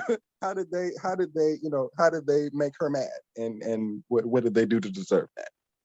So. Yeah, and it's hard though. I mean, it's a hard, like in general, trying to draw like the stark lines, the non fine lines of like, this is a hero and this is a villain, and these characters will do something sort of reprehensible, but later we have to forgive them or give them an opportunity for redemption. I think that it's an easy cheat to say, well, this person wasn't in their right state of mind, and now they are. I also think that one of the challenges when it's a female character versus a male character is that there's an undercurrent of misogyny. Like, you don't have to do but so much to have people hate you when you're a female character, to have male fans hate you. So I think that also makes it challenging with not wanting to let female characters be complete and utter scumbags, because there's not going to be enough people who are going to be like, but what? But maybe they deserved it. Well, there's also like a male gaze thing of like, women are these things to be rescued and infantilized, and therefore they can't possibly be evil, because they can definitely be evil. But the problem is, what I'm saying is that when they're evil, I've been rewatching Jessica Jones, for instance, right? So the Purple Man, like, he's evil, but for some reason, the way that the story's told, there's a piece of us that is kind of like, well, I mean, did he ever have a chance to be anything but evil? Right. Like, maybe there's a way to rehabilitate and redeem him, so that he's not evil, even though he's done some fucked up shit so far, like, in a way that if there was a female character that was written the exact same way, we wouldn't AKA have Poison Ivy. no, but even with Poison Ivy, she's never as malevolent and as disgusting as the Purple Man is. Yeah, of course. But the thing is, we're still kind of thinking in our heads, well, maybe there's hope for him, in a way that I think that we're just not conditioned to think that way about a female character that's that bad. So they start off making the female character not that bad, so that the door is still open for us to have the patience for the possibility of her being redeemed. I'm thinking about like how Maxima became like she became an antagonist for Superman. Like her motivation was that she like wanted a man.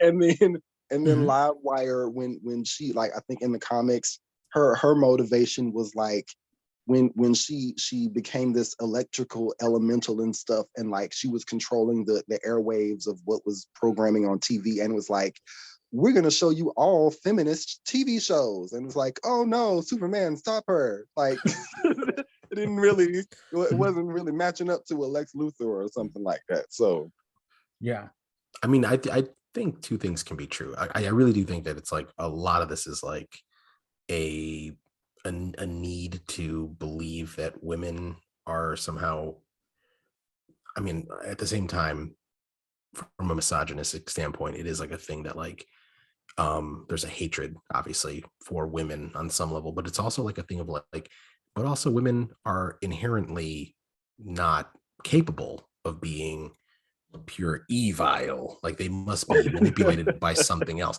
It had to be the Darkhold. It had to be the Phoenix Force. It had to be, like it has to be always something. It just can't, there couldn't be a female Joker who doesn't become an anti-hero, like it has to be like, the Joker basically being evil for evil's sake. Like it just feels that way with female villains in comics, that it's just like, and in comic book movies and TV shows, especially, like what I find is just like, no, we have to forgive them.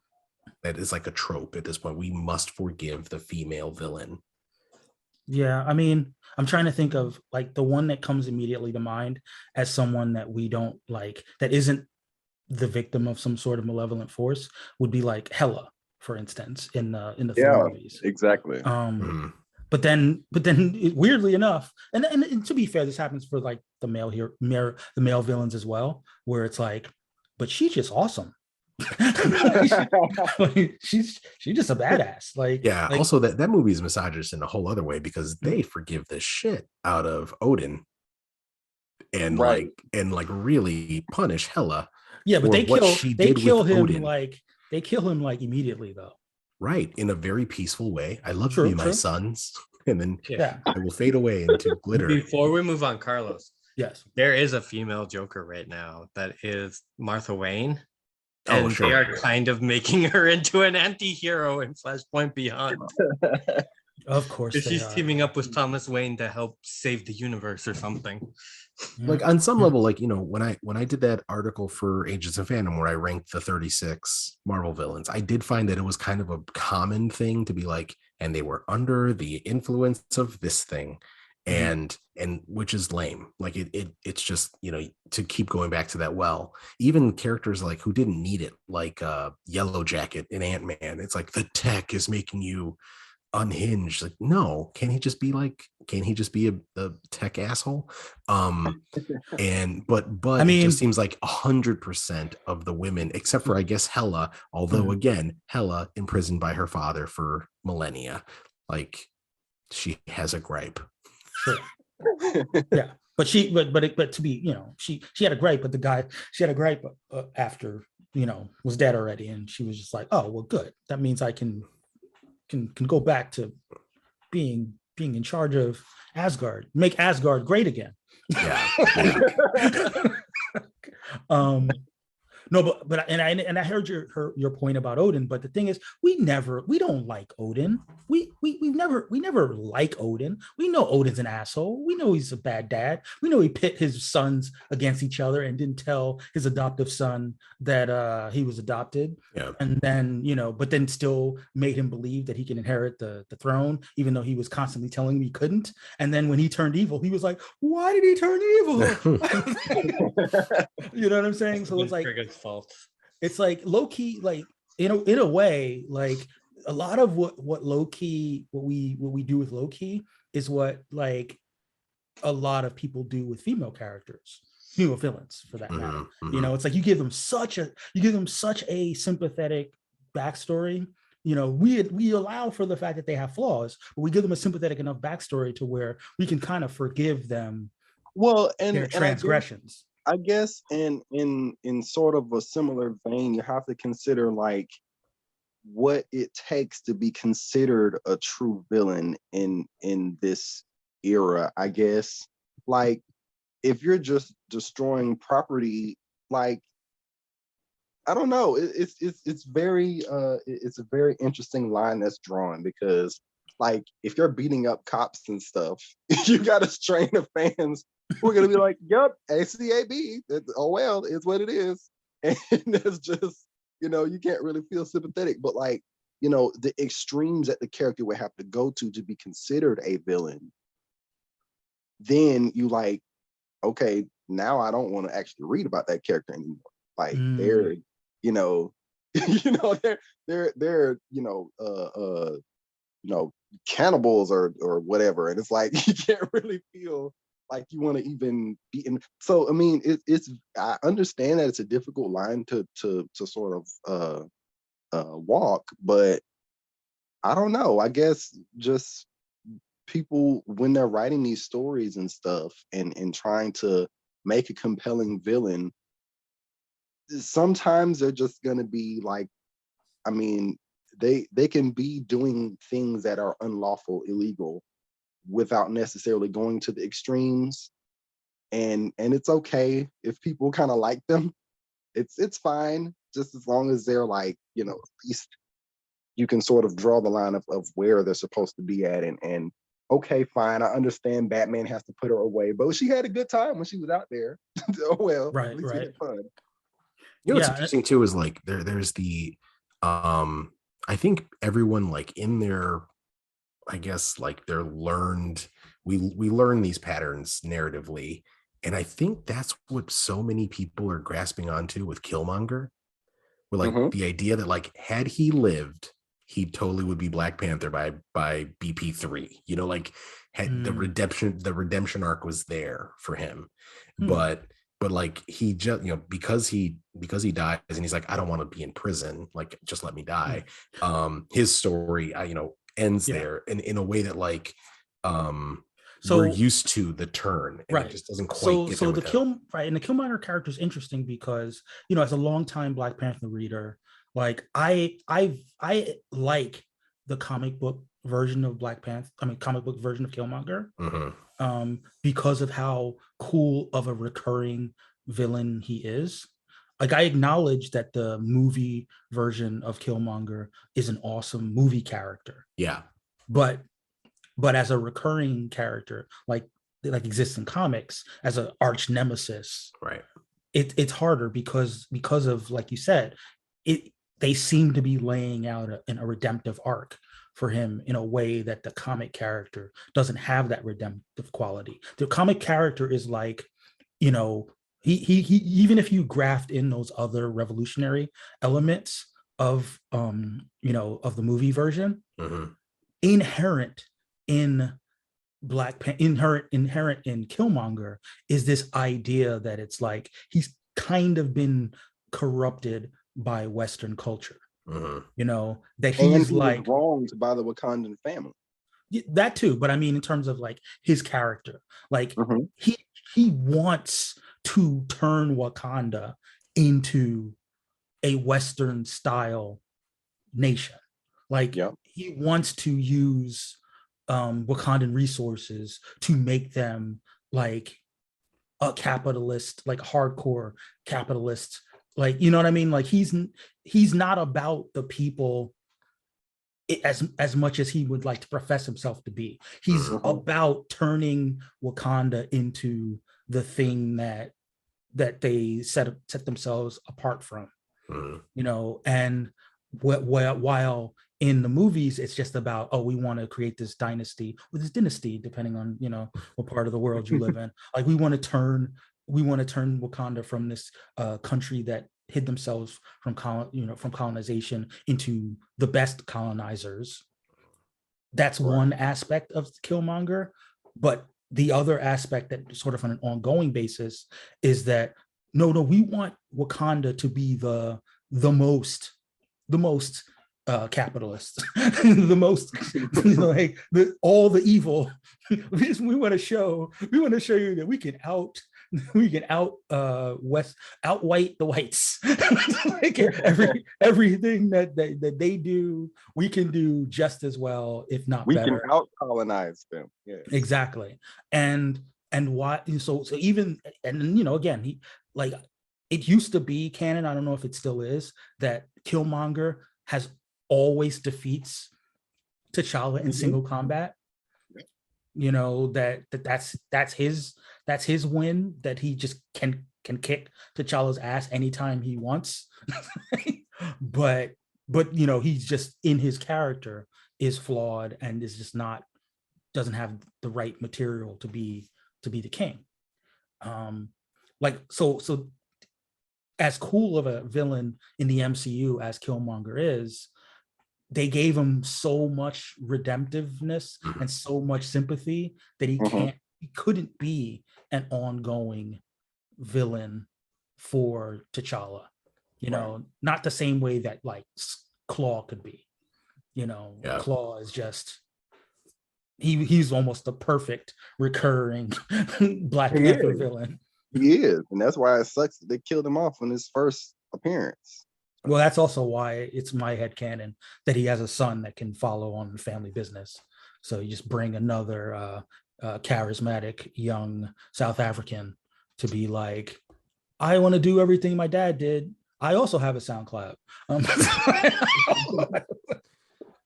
You know, but no, it's good because, you know, we can transition into the Black Panther talk, because again, we're about a little bit over a month away.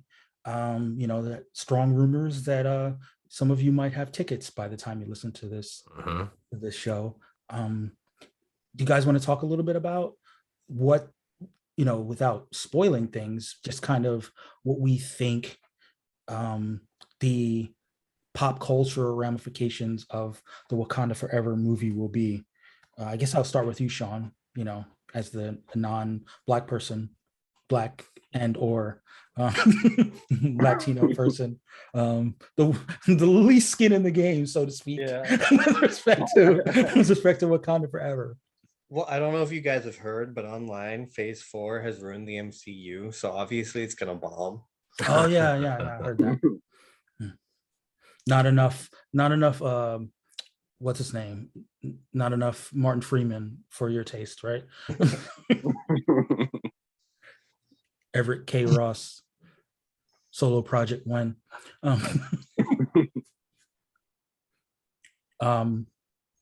What about you, Carlos? We can talk a little bit more about Namor. I mean, the pop culture of it all. I think it's gonna. I honestly, I don't understand the idea that people are like, oh, it might not do that well, might not do as well without T'Challa. I think it's going to be huge. I think it's going to be a huge movie. And I think that Marvel even gave themselves some insurance by going like, and there's going to be Latinos in it. You hear that? You hear that, Hispanics? Come on and buy your tickets. The largest going, you know, movie going population in the country. I think it's going to be huge. And I think that white people probably have more skin in this game than they realize, because I just have a feeling that the true villain is not going to be a brown person in this movie. I have that same feeling, Yeah. and I have a feeling that if it's the same person that has been rumored to be that person, then all of a sudden, some of those people who feel like Phase 4 is ruining the comic books are going to feel like An what's that? impending sense of Yes. something. Yeah. Exactly. Yeah. Yeah. I too share those that sense of things.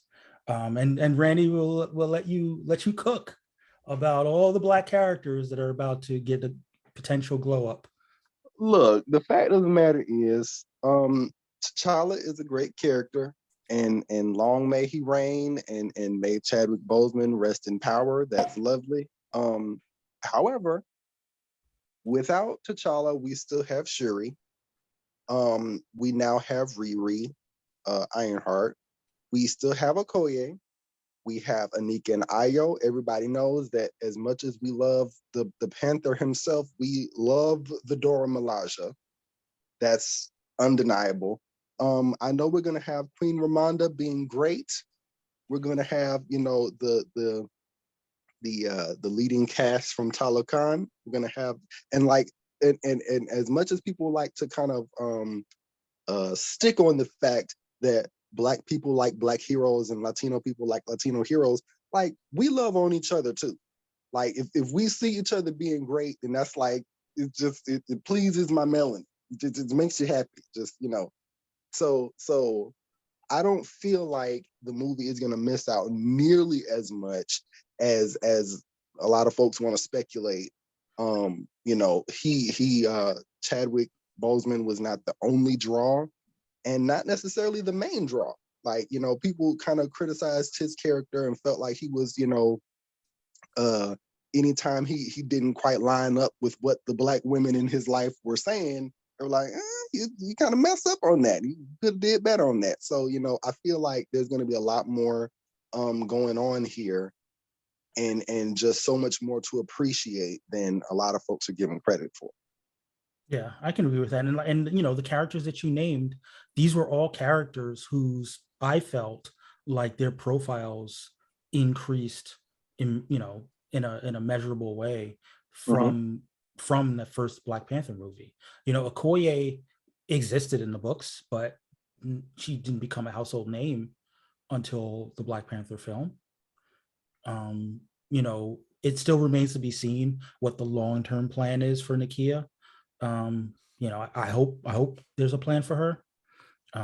Obviously, there's M'Baku, right? the former man ape, where Right. like, you know, there's a lot of room, especially with Winston Duke being such a charismatic actor. There's a lot of room for him to sort of step into the light and become a bigger deal, both in comics and outside of comics. I love the people that are like, M'Baku can be the next Black Panther. It's like, you understand he doesn't worship the same Panther gods, right? Yeah, it's pretty important to his character that he's an ape worshiper rather than a panther worshiper. Like, and to change that about him would be to change what you like about him. Yeah. Now, I would love to see some sort of superhero god avatar thing, but Black ape, not great. Can't do it. Can't do it. Fair point. Yeah, not even Kevin Feige can figure that one out. He can't even go with like the Sam Wilson, like, it's not Black ape, it's just ape. That doesn't work either. Not this time. Nope. Nope, not bathing apes. Nope, none of that. It's babe. No, it's fine. It's perfectly acceptable. But yeah, it's like that part they'll have to figure out. But I think that there's a hell of a lot of room to increase M'Baku's profile in the books and in pop culture. In fact, has he been a figure in animated stuff? At least, you know, recent animated stuff. I mean, he showed up like once or twice, I think, in the Black Panther Avengers cartoon that Yeah, but he definitely didn't have a big role. I'm pretty sure he's in Earth Mightiest's Heroes. He teams up with Claw to overthrow. Oh, okay. Mhm. Back as Man-Ape, as Man-Ape. You mean? Yeah. Right. Yeah. And of course, yeah, Shuri, like, I think that they're, obviously there's the Letitia Wright of it all. But assuming that people will forget about the Letitia Wright factor, I think that there's definitely an opportunity for Shuri to be a bigger deal in more things. Didn't she play? I haven't played the video game, but isn't she one of the major characters in the Black Panther Avengers game extension, whatever it's called? I haven't played the Avengers game, honestly. Okay. Wait, she's not a major character, but she's like one of your like mission command hub people. Her and a Okay. Got it. All right. So yeah, I mean, I know that Marvel's planning to do a series of one shots in connection with the movie's release. Mhm. So presumably we'll let Shaun confirm one way or the other. Presumably those points will count towards FCL points, but in any event, they'll be taken into account with our system. And yeah, I mean, we fully expect to see the supporting Black Panther characters get some kind of attention from us in our how we calculate things. I would just say about Letitia Wright, give her a shot. She needs all the boosters she can get right now, and we're all there for her. Just don't take too many jabs at her. no, just one will do. Unless it's Johnson and Johnson, in which case you might need a couple more. Nice, good. But yeah, we were not going to even if we find out who's under that suit, we're not gonna spoil anything. But but it would be cool if it was Ramonda. It would be cool if it was Ramonda. It's just not M'Baku. I'm telling you guys, it doesn't. If it is, it's bad writing. If it is, someone overlooked something, because that doesn't make sense. Unless they do that thing that's oh man, I'm forgetting the name of the movie where it's like where everybody's in the suit.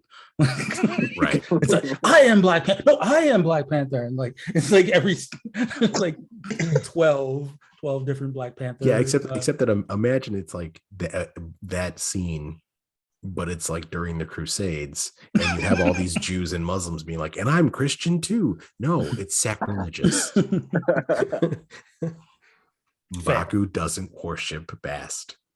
Agreed. I was just saying for the purpose of for the purpose of the reveal, where it's like, how are there 12 Black Panthers? It's like, yes, we are all Black Panther. I actually kind of think that's exactly what's going to happen in this movie. I think there's like a 30% chance that's exactly what happens in this movie. And that's why they don't care if you guess who you guess, because it's like, yeah, or any of the toy reveals, they don't care. It's like, yeah, they're all Black Panther. Wakanda forever. Yeah. In the immortal words of Groot, we are Black Panther.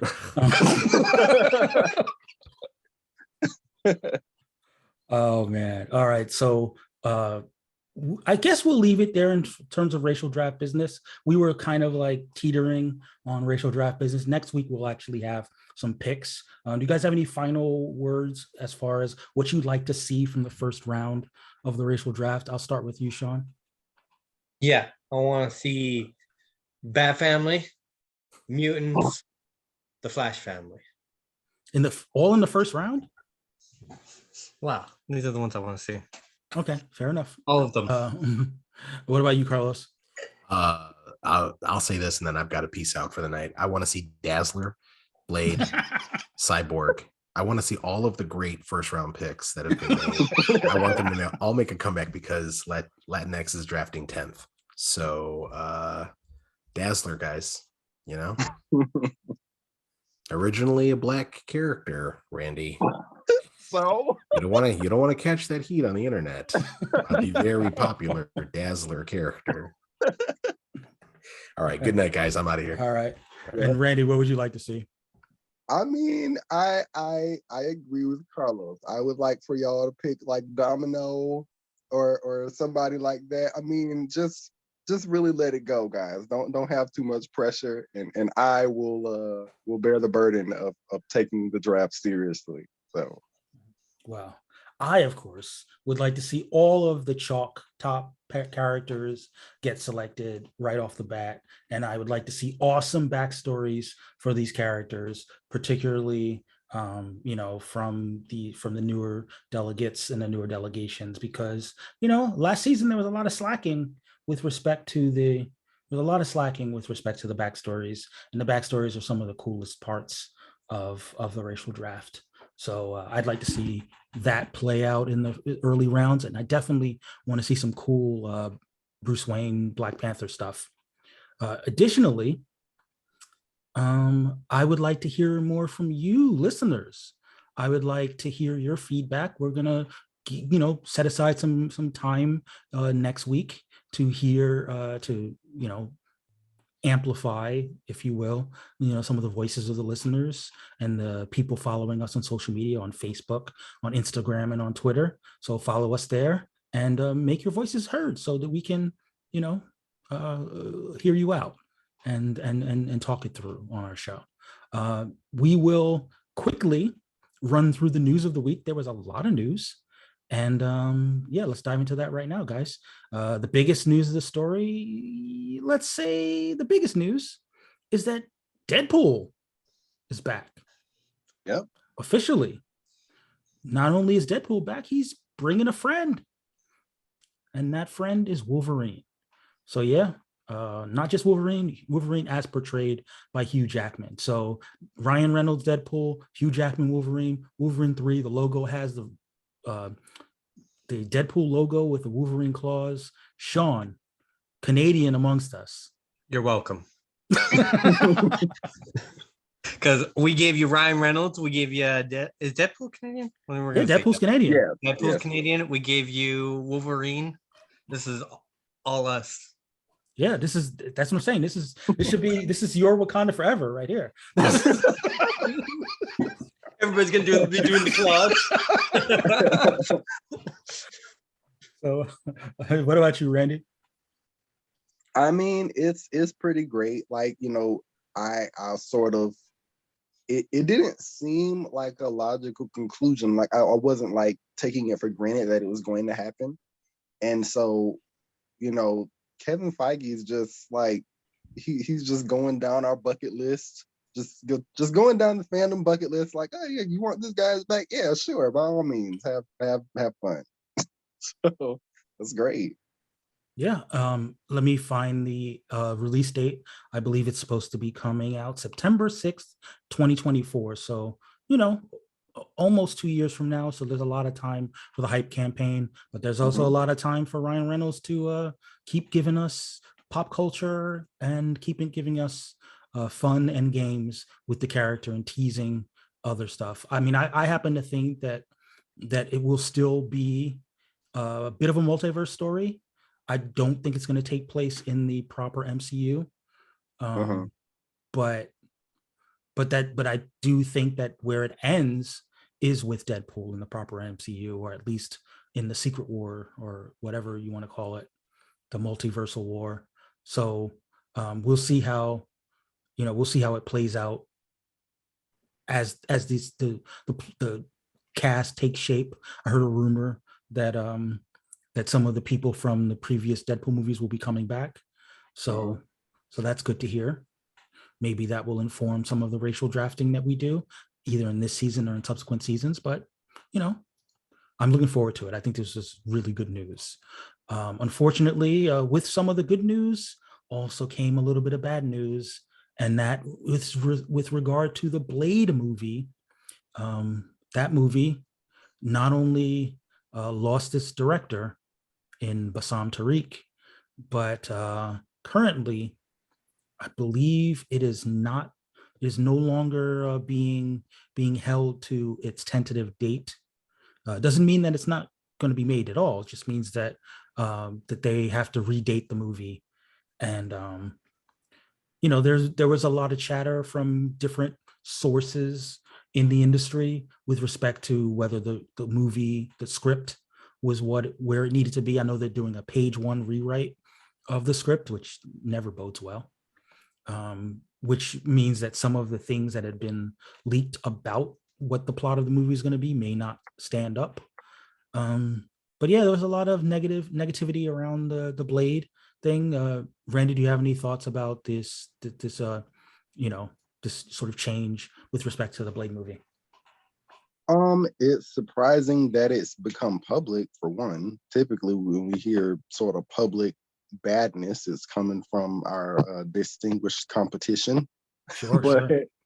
but I mean, at least they're acknowledging that it's a thing. Like, at least they're hopefully going to, you know, at least we're getting the consideration that if the movie isn't its best, we're not going to just give a mediocre showing. Sure. And Shaun, what about you? What were your thoughts of when, both when you heard about the Blade news and then, further thoughts as negativity or rumors started to spread about the movie? I just feel like right now, because like I was kind of making a joke earlier about like Phase 4 is tanking the MCU, but that really is very common that the MCU is going through a lot of shit right now. Mhm. And like visual effects, this movie now, like there's a lot happening over at Marvel Studios right now that doesn't Yeah. seem to be the greatest. But as long as they, rework it and make it work, like I have faith in Kevin Feige. Yeah. Doesn't I really mean, I think that Marvel has always had its share of, tumultuousness kind of in the background. But I think that one of the big changes is that we now live in a much more sort of 24-hour, media culture and wanting every little tidbit of behind the Yeah. scenes stuff. And Yep. also more than that, because Marvel is now at the top of the pop culture pyramid, has sort of taken over the movie industry and to a lesser extent, sort of like the streaming industry. I think that these outlets get more out of this news than they would have gotten before. Mhm. Like, you fire a director, or a director, leaves because of creative differences, which is often the same thing. And whereas before it was just kind of like a line item before you move on to another big story, this is something that these outlets know that they can get a lot of traffic out of. So they're going to strip it dry. They're going to make sure that every aspect and every angle of the story gets explored. Mm-hmm. And it creates the perception that things are worse off than they might actually be, because the way that things are structured. I do think the special effects thing might be an issue, a bigger issue industry wide, but it's presented as a big issue for Marvel specifically because it's Marvel. Because it's Marvel. Like we talk all the time, and we shouldn't talk as much, but we talk all the time about Warner Brothers Discovery and DC and their troubles. Like, they're susceptible to the same issues, but the narrative is different. That's because they never had their shit together. Right. Yeah, it's like the question for them is like, will they ever get their shit together? Whereas the question for Marvel, like, is Marvel losing its shit? Yeah. But and probably the truth is somewhere in the middle for both. Like, I think that the DC films probably have their shit a little bit more together than we give them credit for. And I think, with Marvel, that their shit was probably not as together as we like to pretend it was. And they're still getting by. They're still putting out their stuff. but they're putting out more stuff now than they've ever put together, and that's another factor probably for folks. I don't know, I haven't asked you yet, and we'll find out right now. Like, have you been watching She-Hulk? Yeah, I think that, it's Marvel. yeah. No, but I mean, She-Hulk is a good example of something where people say that they want Marvel to try something new. For me, this was the type of show that I've wanted them to do for years. But now I'm seeing some of the backlash to Marvel doing a weekly sitcom. Yeah, it feels the most like a classic television show, and like that's kind of working. That's working for me for it, you know. Exactly. But for a fan base that's not used to getting a weekly sitcom, a weekly television show, they're finding it wanting.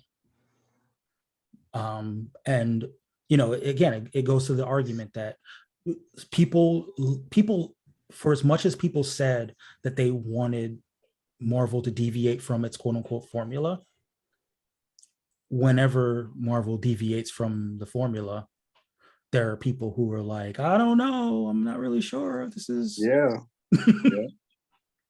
Are they losing their Exactly. way? Like, Exactly. so I think that by and large, the product is still healthy, but I think some of it comes from the fact that so Marvel's been kind of treated as this gold standard in the industry, and then like some of the projects of Phase 4 have had a different feel to them, like a sitcom. A sitcom's never been the gold standard of television. Sam Raimi directing a Doctor Strange, it has a B-movie charm, but that's not the Marvel gold standard charm, So people are kind of viewing it as lesser when it's really just other. You're right. Yeah. Plus, I think that more so than in other years, people have spent a lot of time mapping out, and the different blogs have had a role to play in that, mapping out what they think that the movies should be,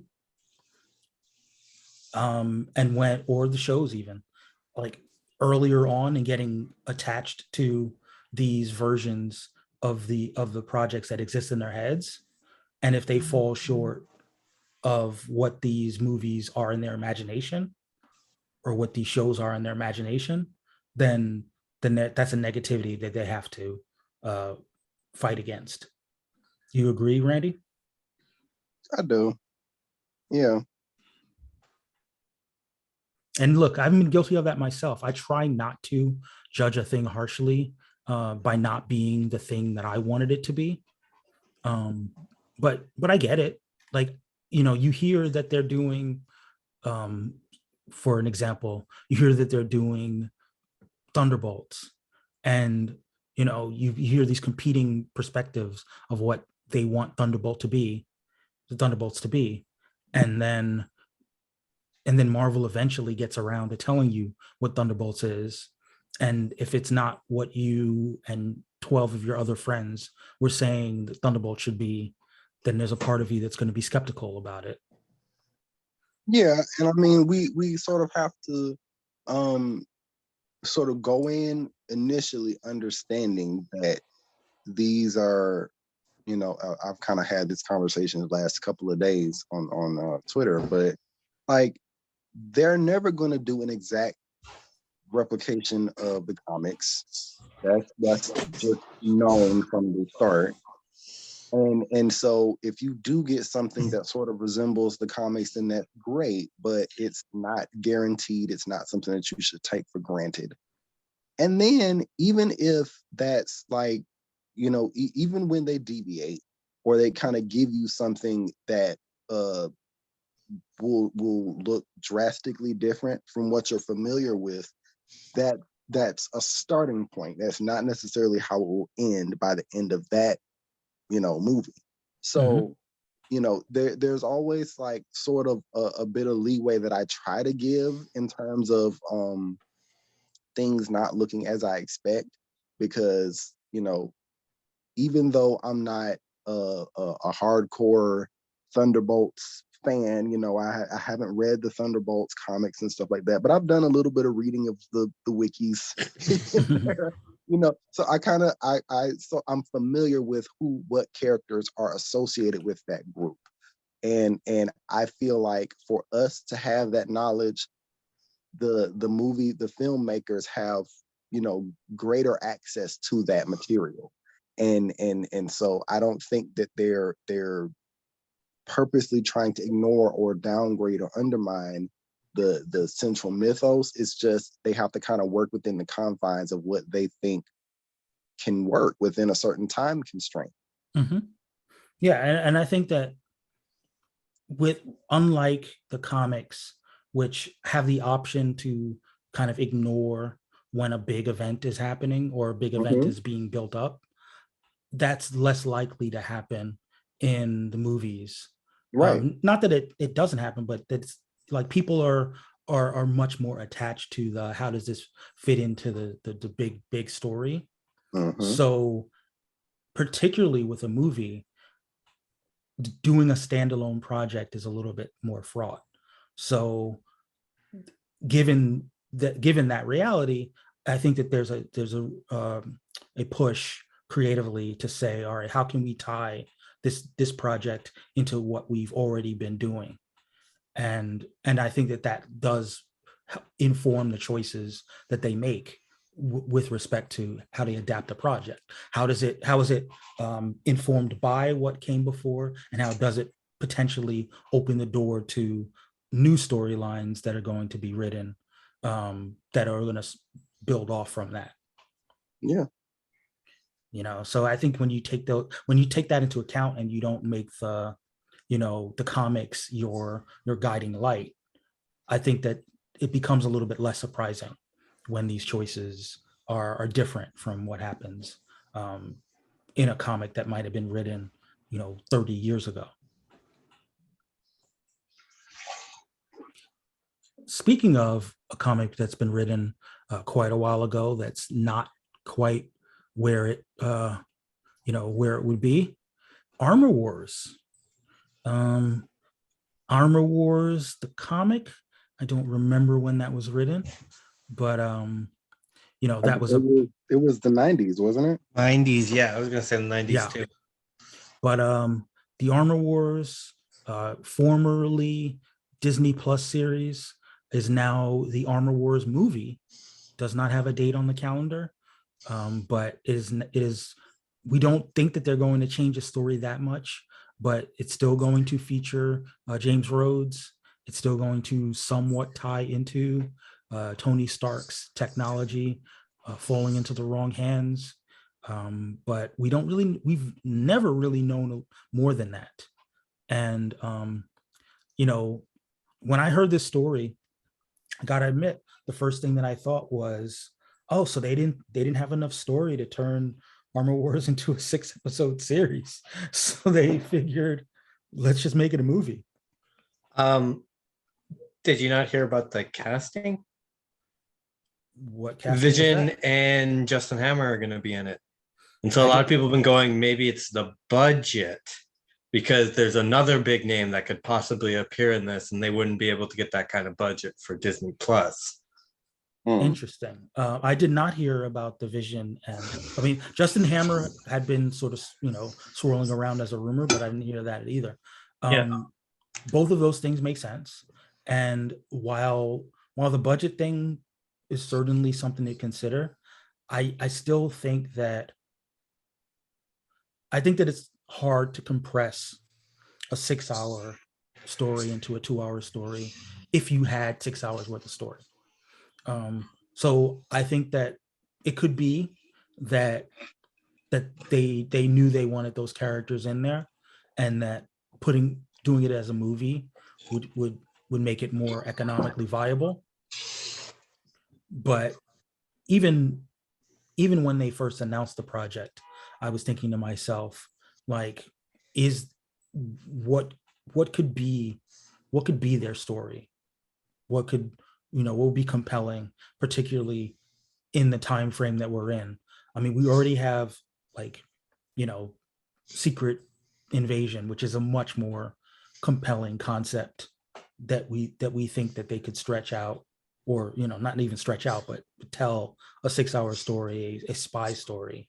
Whereas, Rhodey fighting different armor variant people that we probably have never met before, probably not as interesting. You know what you could have done, and it would have made it great. What's up? You just gotta drop one Frank Castle in there and give him a suit, and it would have been a beautiful thing. Yeah, but then it's not really Armor Wars. At that point, it's just Punisher. What if he kicks off a war? Punisher goes crazy in War Machine or American Patriot, and then kicks off a war, and then that's the whole. No, I get that. I'm just saying that that's its own story. You don't have to call that Armor Wars. You just call that Punisher.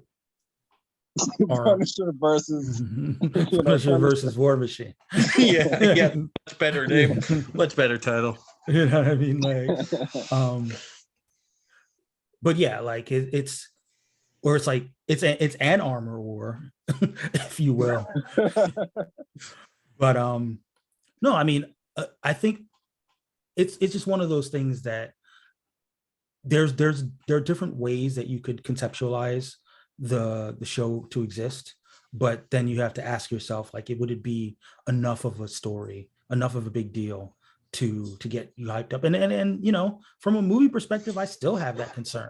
I still wonder, is it a big enough story? Randy, I'd love to hear your perspective on this. Can you imagine an Armor Wars movie story that could make like $700 or $800 million? As somebody who has recently read solo Rhodey stuff, I would not say so. Sadly. I say that just because, like, we basically you would sort of be retreading Iron Man's territory, except from, like, rather than a billionaire, he's just kind of an average guy who's from the military, like who has a military background. He doesn't have, like, obviously there's Iron Man villains to pick from. He doesn't have, specifically a standout War Machine story. Yeah. So, I'm sure they can come up with, Yeah. One thing that I would presume, I don't really have a particular, like, affinity for the armored side of Marvel, but I'm sure they can come up with something. Yeah. One thing that I would presume is that, like, he's close enough to Tony Stark that we can expect him to kind of carry on the Stark legacy, whatever that means. Obviously, up until now, we have not seen him demonstrate any kind of, like, genius level technological prowess. So it would be weird if all of a sudden they show him kind of like building his own armor or adding on to his own armor in the way that Well, they've Tony got the does. fabricator. Well, and also potentially the connection to Riri Williams. Yeah, but then it's like not a Rhodey project. It's right. a Rhodey and Ironheart. And again, maybe that's the pivot, right? Maybe once we get the Ironheart series, after we get Ironheart in Black Panther 2, maybe then there'll be enough demand for her that it becomes a two-hander with Rhodey and Ironheart together, with their two armors. But yeah. So, like, essentially, my feeling here is that it's not just that we haven't seen Rhodey demonstrate his own sort of scientific prowess. It's that we haven't really seen a whole heck of a lot of him in kind of the sort of character development, personal sort of ways that an Armor Wars show could have really benefited from. Like, we could have seen him kind of in his downtime more of,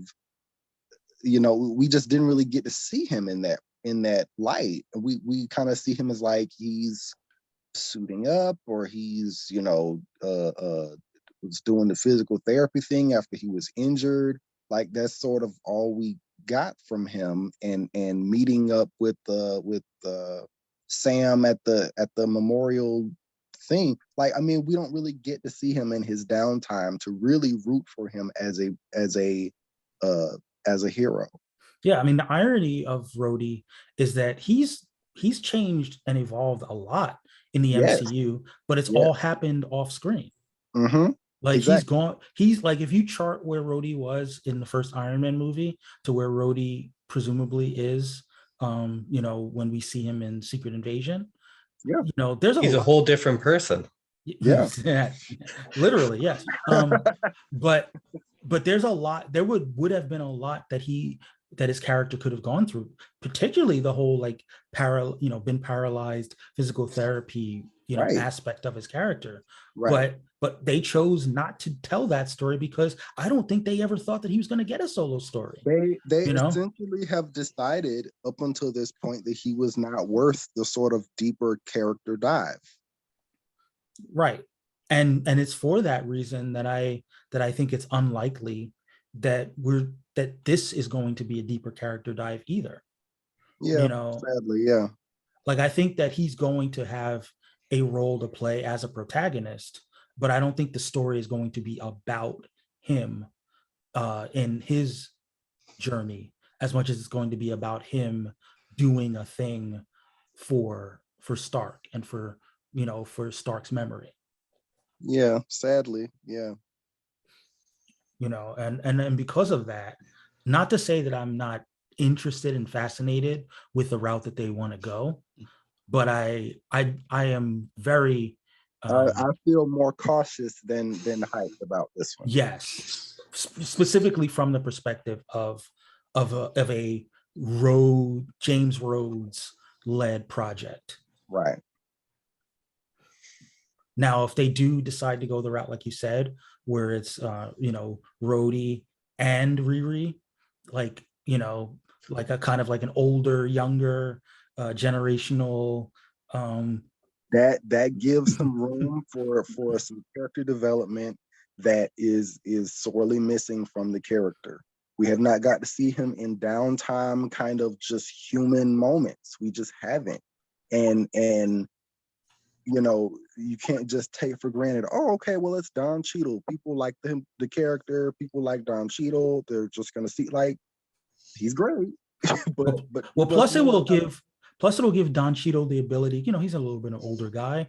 It'll give him the opportunity to basically be like, channel that like uncle energy, mm-hmm. Black uncle, to the young Black superhero, like he's not a true mentor, but he's not a mentor. I'm also going to say something that might be a little controversial. I Sure. don't think Rhodey has the personality to lead a movie. He needs somebody to bounce off, like a Tony Stark or a Riri Williams. Oh, no, look. He's not the leading man. As much as I love Don Cheadle, the way that they've characterized Rhodey as played by Don Cheadle, he is a very much a like he's you said, the sassy Black best friend. That's who he has been this entire time. He's the sassy Black best friend who, like, Tony says or does something that's out of line, and then you get Rhodey as like the little smarmy, smirky little. Yeah. And even when it's not just him and Tony, like when we saw him in the in Endgame, like he's got the one-liner. He's got like the he's got the. You're looking for this. Yeah. So I do think he's better suited for like a two-hander, for like a buddy type deal. Mm-hmm. I don't know what his chemistry with Riri will be like, but hopefully it's good. Or, if it's not him, if it's not Riri, if it's someone else, if it's Justin Hammer, that would be a weird. You know what? I just talked myself into that. What if it's Justin Hammer and Rhodey as like two people who can't stand each other, but they're forced to work together to but see, stop. I feel like if that happens, there are people who like Justin Hammer so much that he's gonna overshadow Rhodey. No. I mean, you're right, but I also think that the actors themselves, help me out. Sam Rockwell. Rockwell, thank you. Sam Rockwell and Don Cheadle. I actually think that they could have really good chemistry with one another. Yeah, but Um, I feel hesitant of that just because I feel like I would very deeply resent having having Rhodey go from being the sassy black friend for one white guy and then kind of gets handed off to be the sassy black friend to another white guy. I Well, like, I mean, mean, I, I want I know what you mean. I know. But if that's who, if you know, he's the sass machine. no, but Like, but that's the point. I don't really want him to be just that. I feel like that you know we've no, had. I get that that's not what you want, but I'm saying that from like what he like in order to get from point A to point B, like, is there enough time to develop his character beyond that, and then also do this movie? Okay, well, then the question becomes where does Ironheart's solo TV series fall on this timeline? Does it happen before or after this upcoming movie? I presume that it happens first because that actually has a date. Like that's actually happening next year, whereas we don't know when this is happening. It's still being redeveloped. So it's Okay, not even on the calendar yet. so I am opening up the prayer line. You know, hopefully we get Rhodey showing up a little bit in Ironheart, and then we can have them like Set that further up. explore that chemistry. Right, exactly. Well, remember the original rumor before this story dropped was that Secret Invasion was going to lead into Armor Wars, Mhm. and we know that he's been featured in the Secret Invasion trailer. See, the reason I thought that was because they're gonna set up in Secret Invasion that Sharon Carter is a Skrull, and then she's going to be the antagonist for Armor Wars. That's what I've always thought. See, I She's exactly. the didn't. power like that. broker. Yeah, but like that. I don't like the idea of Sharon Rhodey Carter and as a Skrull. Rhodey and Riri take on Karen. See, that's a movie I want. I want that. Yeah, you see, I don't like the idea of Sharon. I don't mind the idea of evil Sharon Carter. I but I dislike the idea of Sharon Carter being a Skrull because it undermines the idea that like her heel turn was perfectly like appropriate for what There is happened. no character that is a better Spider-Woman and analog in the MCU than Sharon Carter. Because like Spider-Woman's an Avenger, but Avenger adjacent more than the Prime Avenger team. What is Sharon Carter? Well, she's kind of Avenger adjacent. Yeah, but she's been out. She was so out of the loop for so many years that it makes I don't more have enough sense. screen. Right, that's what I'm saying. It makes more sense for her to be like, oh, you know, you guys forgot about me. Yeah, that's So I also went great. to Like if that's right. the route So they I go, I'm went happy to with that. yeah, I But went I think to she's gonna be a Skrull. I feel like a better candidate for Skrull, probably not because they already showed her as a Skrull, is someone like Maria Hill, because she's like in it, like she's Yeah, in the mix. yeah. Um, but again, we've already seen her as a Skrull, so it's not her. But like I think that to the extent that if we believe in the idea of Skrull like infiltration, Hmm. that it should be someone that's in a position of authority rather than someone that's already been marginalized. And Thunderbolt even Ross. fine with that too. Fine with that too. Thunder Scroll Ross, or Scroll the Boat. But and then that's how you do the recast to Harrison Ford. But no, I actually hope that Harrison Ford doesn't come to the MCU. Yeah, me No too. offense to the people who want that. I just don't. I think the Thunderbolt character has already run its course. I don't think you need him, but we'll see. Especially if Thunderbolt Ross doesn't have a role to play in Secret Invasion, then he shouldn't have a role to play in anything else, because that's where you would want him. Not even in the Thunderbolts movie? Yeah. No, no, because the Thunderbolts compared to whatever they're doing in Secret Invasion seems like it's much higher up on the food chain. And he was the Secretary of Defense. Mm. Like, if you're not going to infiltrate the Secretary of Defense, then I'm just gonna say this. If we had a weekly sitcom starring Thunderbolt Ross every week, people would not bitch online all week, every week about it. would they care to watch it though? Yeah, it's a white man, you know? White man in the situations.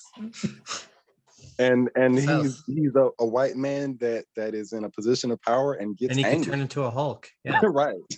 It's literally Oh, She-Hulk, oh, you but meant- it's Thunderbolt Ross. Oh, you meant a Red Hulk. You meant a Red Hulk show, Right. not a Yeah. Thunderbolt. Because I thought you just meant like, corporate government pencil pushing.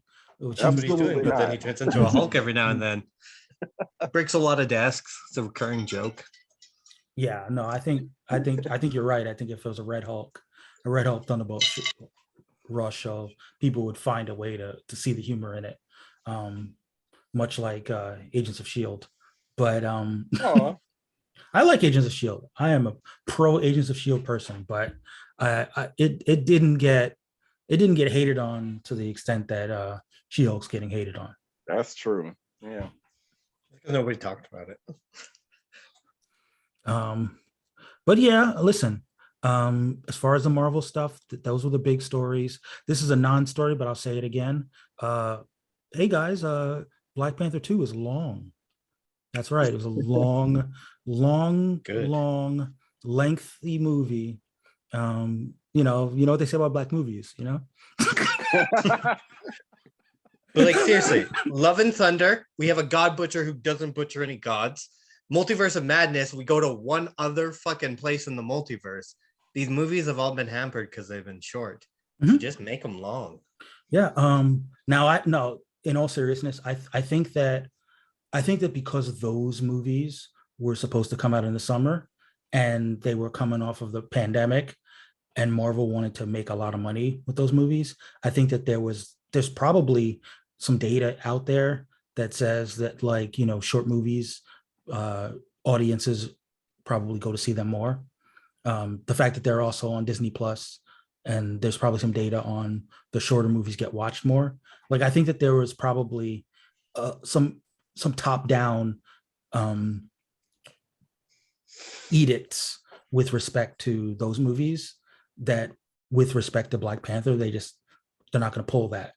I also think that there's been a lot of rumors that they want to push this movie for Oscar consideration. So the more they want to put in the movie, the better.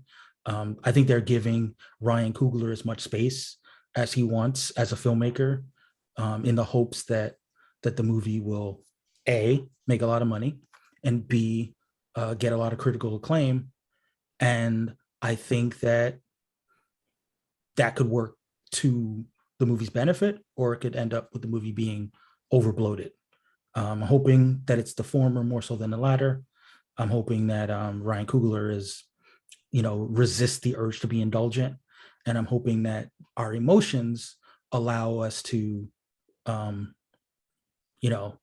take everything the movie's giving us in a positive light and not like kind of complain about it, because I think that a big part of it is the whole, paying respect to Chadwick Boseman.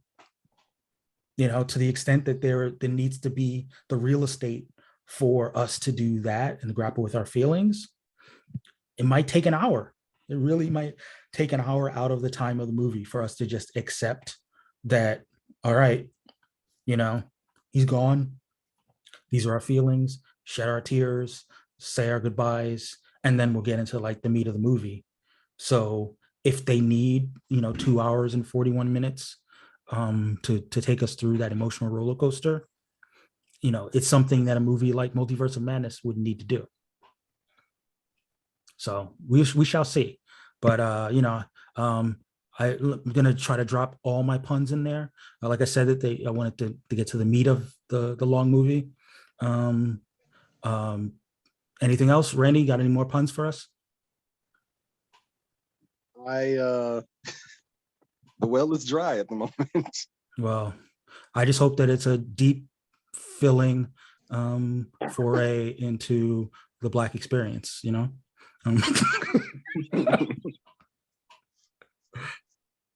Once you go Black Panther, you never go back Panther. And that's it. So one little bit of Black Panther news as well. Namor is confirmed to be a mutant. I don't know how they're going to confirm that, but he will be a mutant in the movie. So the mutant agenda continues to move. They're going to confirm it by playing the X-Men theme because that's what they do every time. Will it be a Spanish version of the X-Men theme is what I want to know.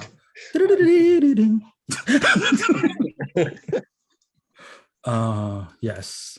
So yeah, that's it as far as our stories. We've got some other dribs and drabs, but we can save that for next week. But any final news or non-news stories from the comic book world that we might have missed?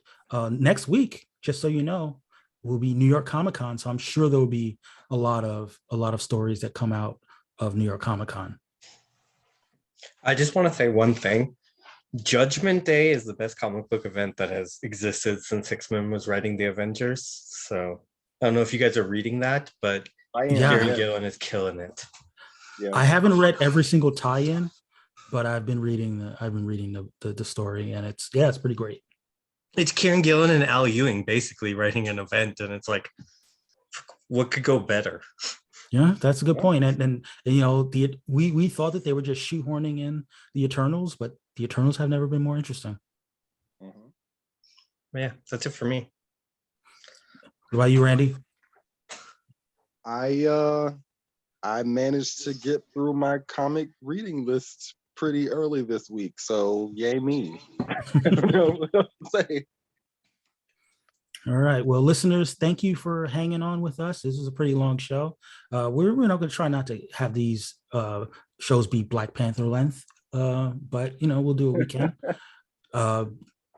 Hopefully, we wowed you with the kickoff show for the 5th season, and hopefully you're on for the ride. You follow our various social medias. You give us a review on iTunes. It's been a while since I asked you to do that, but you know, if you give us a 5-star review on iTunes, we'll read that review on the podcast, and we'll give you some shine. We'd like to get our listenership up. We'd like to get our fandom up. So if you have like a friend that you think would like the show, go ahead and share the show with a friend. And again, if you would like to take part as a member of a delegation, you know, say what's up to me. Randy, where can they find you on social media? I'm not exactly taking applications for delegation membership, but if you want to reach out to me for any other purpose, I will be on Twitter at RandyS0725, and I use the hashtag superpowerlist. And we know that Shaun's not on social media, but you can find Shaun at the Fantasy Comics League. Shaun, give us a little bit more shilling for the Fantasy Comics League.